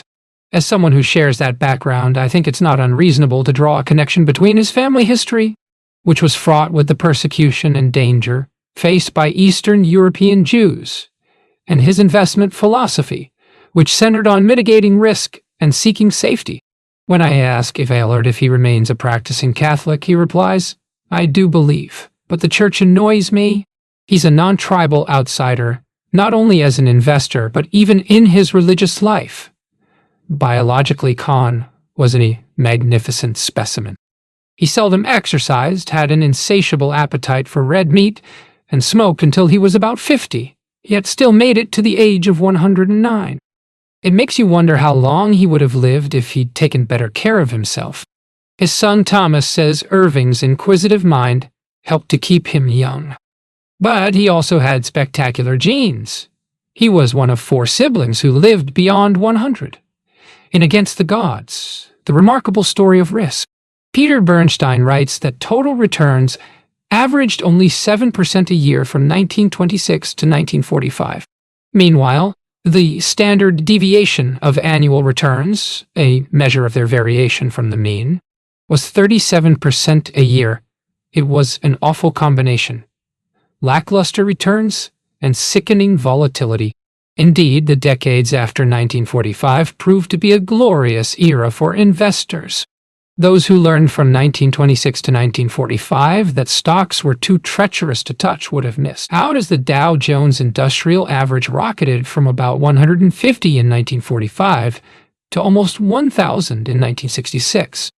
Bernstein notes that the standard deviation of total returns from 1945 to 1966 fell to 1/3 of what it had been from 1926 to 1945. It was an awesome combination: lavish returns and gentle volatility. The lesson for investors is extraordinarily important. If you ever expect the world to remain stable or financial markets to continue along one consistent path, either good or bad, just remind yourself of the differences between those 3 periods: 1908, 11, 1912, 45 and 1945, 66, change is the norm, complacency is the enemy. It's also worth acknowledging that a fund manager with $100 billion assets can't run a concentrated portfolio. Monish Pabrai, who has most of his money in a handful of stocks, views diversification as a recipe for mediocre returns. But there's a tension between outperformance and survival. Pabrai is more likely than McLennan to produce dazzling returns. But he's also more likely to fly his fund into the side of a mountain. McLennan adds that, since 1926, the vast majority of the market's performance came from about 4% of the stocks. If you try to be too concentrated, your chances of being in that right 4% are probabilistically quite low. That figure, which excludes a sales charge for buying the first Eagle Global Fund, covers the period from January 1979 through May 2020. The fund's cumulative return over those 4 decades or so was 12,845%, versus 3,945% for the MSCI World Index. The lesson? Steady compounding, success. Chapter 5. Simplicity is the ultimate sophistication. Part of the pleasure of Greenblatt's wisecracks is that they are entirely gratuitous. For example, he includes the following definition in the glossary section of You Can Be a Stock Market Genius. Village idiot, someone who spends $4 million. His ambition of merely matching the market's return was dismissed as an exercise in mediocrity. But Bogle understood a profound truth. Over time, the lavish fees and expenses levied by active managers can have a devastating impact on investors' net returns. To market the novel concept of indexing, Bogle presented a table showing that 5 million in 30 years. By contrast, an active investor who blew 5% a year in expenses, thereby reducing that 10% return to 5% would turn 5 million in 30 years. In other words, by saving 5% a year in expenses, the cost-conscious investor ended up with an extra $1 billion in legal settlements and fines. He spent 22 months in the jailhouse, but avoided the poorhouse. According to Forbes, he's now worth about $3 billion in what he described as the best large business in the world. In his research study, Greenblatt measured earnings yield by calculating the ratio of pre-tax operating earnings, EBIT, to enterprise value, market value of equity, plus net interest-bearing debt. In other words, EBIT enterprise value. He measured return on capital by calculating the ratio of pre-tax operating earnings, EBIT, to tangible capital employed, net working capital plus net fixed assets. In other words, EBIT, net working capital plus net fixed assets. For the sake of simplicity, his calculations used earnings-related figures from the latest 12-month period. The data crunching was far more arduous than it sounds. For example, Greenblatt's team measured the performance of the magic formula. Portfolios over 193 one-year rolling periods between 1988 and 2004. From January 1988 to January 1989, from February 1988 to February 1989, and so on. The test produced many striking results, including the revelation that the magic formula portfolios beat the market in 169 out of 169 three-year rolling periods. Chapter 6. Nick and Zach's Excellent Adventure. These figures exclude Nomad's performance fees. The fund's annualized return before fees was 28%. After fees, it was 4% versus 5% for the MSCI World Index. The research department at Merrill Lynch was particularly cynical, positioning itself as a relentless cheerleading team that helped to attract lucrative investment banking clients to the firm. Henry Blodgett, Merrill's star internet analyst, issued buy recommendations for companies that he described privately as dogs, a piece of shit, and falling apart. In 2003, regulators fined Blodgett $4 million and banned him permanently from the securities industry. I'm not writing this to single him out. but to give you a flavor of that euphoric period and a keen sense of why we need to be perennially wary of anything that Wall Street is powerfully incentivized to sell. In the unlikely event that you're wondering about the origin or meaning of this elegant phrase, it's a reference to the 1977 punk album, Never Mind the Bollocks. Here's the Sex Pistols. The word bollocks, a British term for testicles, was deemed so offensive that many stores refused to carry the album. But the Oxford English Dictionary says the word has been in use since at least the 13th century. The Sex Pistols emerged triumphant from their obscenity trial after an expert witness noted that bollocks even made an appearance in early translations of the Bible. The controversy helped to launch the career of Richard Branson, who'd released the album on Virgin Records. Sleep, who believes in what he describes as non-denominational kindness, says, "I don't know whether there's a God or not, but if you change the word from God to good, I completely believe in that. It's enough for me that good exists, and I believe that good things grow." Since I first wrote this sentence, I've come to realize that it's not entirely true.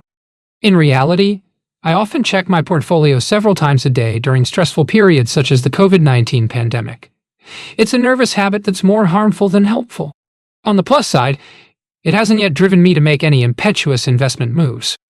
Still, it's unsettling to realize how easy it is for me to backslide and become addicted to such counterproductive habits. Chapter 7. High-Performance Habits.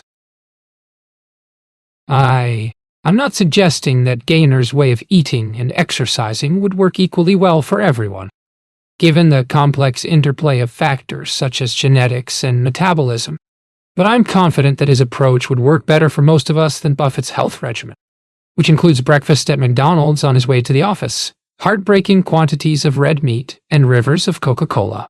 Buffett once joked to Monish Pabre's daughters that he wouldn't touch anything that he didn't eat when he was less than 5 years old. Newsflash!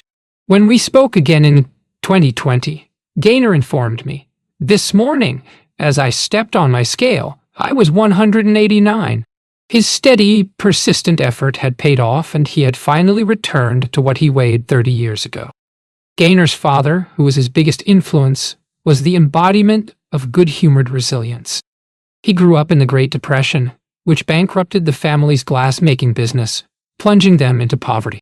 In his youth, he earned cash by sneaking out of the house at night and playing clarinet in an illegal speakeasy.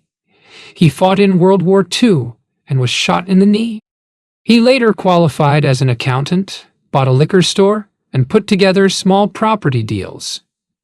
"My father was the richest person I've ever known," says Gaynor. And it's not because he had more money than Jeff Bezos or Warren Buffett, but he had enough. That's a psychological statement. Lou Marinoff's illuminating book, The Middle Way, Finding Happiness in a World of Extremes, explores some fascinating parallels between Aristotle, the Buddha, and Confucius. Buddha, like Aristotle, exhorted his students to pursue the middle way, avoiding two opposing and unprofitable extremes: the addiction to indulgence of sense pleasures and the addiction to self-mortification. As for Confucius, he taught that the superior man follows the path of the mean, which leads to mental equilibrium and a harmonious social order. My favorite story about Danoff's intensity comes from Bill Miller, who recalls being introduced to him at an investment conference in Phoenix about 30 years ago. I stuck out my hand and I said, "Nice to meet you, Will." And he didn't hold his hand out. He just looked at me and said, "I'm going to beat you, man. I'm going to beat you." Launces, who worked for Bill Ruane as a young analyst, inherited his willingness to concentrate aggressively in a few high-quality businesses, trading at attractive valuations. In 2020, Launces told me that he'd exploited the crash triggered by the COVID-19 pandemic to boost his stake in Berkshire Hathaway to 25% of his stock portfolio. Chapter 8. Don't be a fool. While it's true that Martin adheres strictly to his investment process, he adds an important caveat. A process is not a fixed thing. It's dynamic. Every year, his team spends 3 days discussing how to improve their process. Another way that Martin increases his odds of survival is by keeping costs exceptionally low at his investment firm. Not least by paying himself a modest base salary of $400 million. It's a side interest for Munger, not the main event. It's his stake in Berkshire that's made him a billionaire. Still, he's nowhere near as rich as Buffett, partly because he began his investment career after a stint in law, whereas Buffett began to compound money in the womb. The annual review of psychology reaches the same conclusion that time delay can be a helpful strategy since full-blown emotions are short-lived and humans revert back to baseline states over time. Epilogue. Beyond rich. Thorpe has since moved about 4 miles along the coast to Laguna Beach, where he's even closer to the ocean. Miller's second largest position is an enormous bet on Bitcoin. In short, this is not a portfolio for the faint of heart. Vandenberg's brother, Sigmund, also survived. Scribner, an imprint of Simon & Schuster, Inc.'s 1020 Avenue of the Americas, New York. Nigh 10,020, copyright 2021 by William Green. All rights reserved, including the right to reproduce this book or portions thereof in any form whatsoever. For information, address Scribner Subsidiary Rights Department, 1230 Avenue of the Americas, New York, nigh 10,020. First Scribner hardcover edition, April 2021. Scribner and Design are registered trademarks of the Gale Group, Inc., used under license by Simon & Schuster, Inc., the publisher of this work. For information about special discounts for bulk purchases, please contact Simon & Schuster Special Sales at 1-866-506-1949 or business at Simon & Schuster. The Simon & Schuster Speakers Bureau can bring authors to your live event. For more information or to book an event, contact the Simon & Schuster Speakers Bureau at 1-866-248-3049 or visit our website at Design by Christopher Sergio Library of Congress, cataloging in publication. Data is available. ISBN 978-15011-6000, 485-9, ISBN 978, 15011-6000, 487-3, ebook. Table of Contents. Title page. Dedication. Introduction. Inside the Minds of the Greatest Investors, Chapter 1. The Man Who Cloned Warren Buffett, Chapter 2. The Willingness to Be Lonely, Chapter 3. Everything Changes, Chapter 4. The Resilient Investor, Chapter 5. Simplicity is the Ultimate Sophistication, Chapter 6. Nick and Zach's Excellent Adventure, Chapter 7. High Performance Habits, Chapter 8. Don't Be a Fool, Epilogue. Beyond rich acknowledgments about the author, notes on sources and additional resources, index copyright.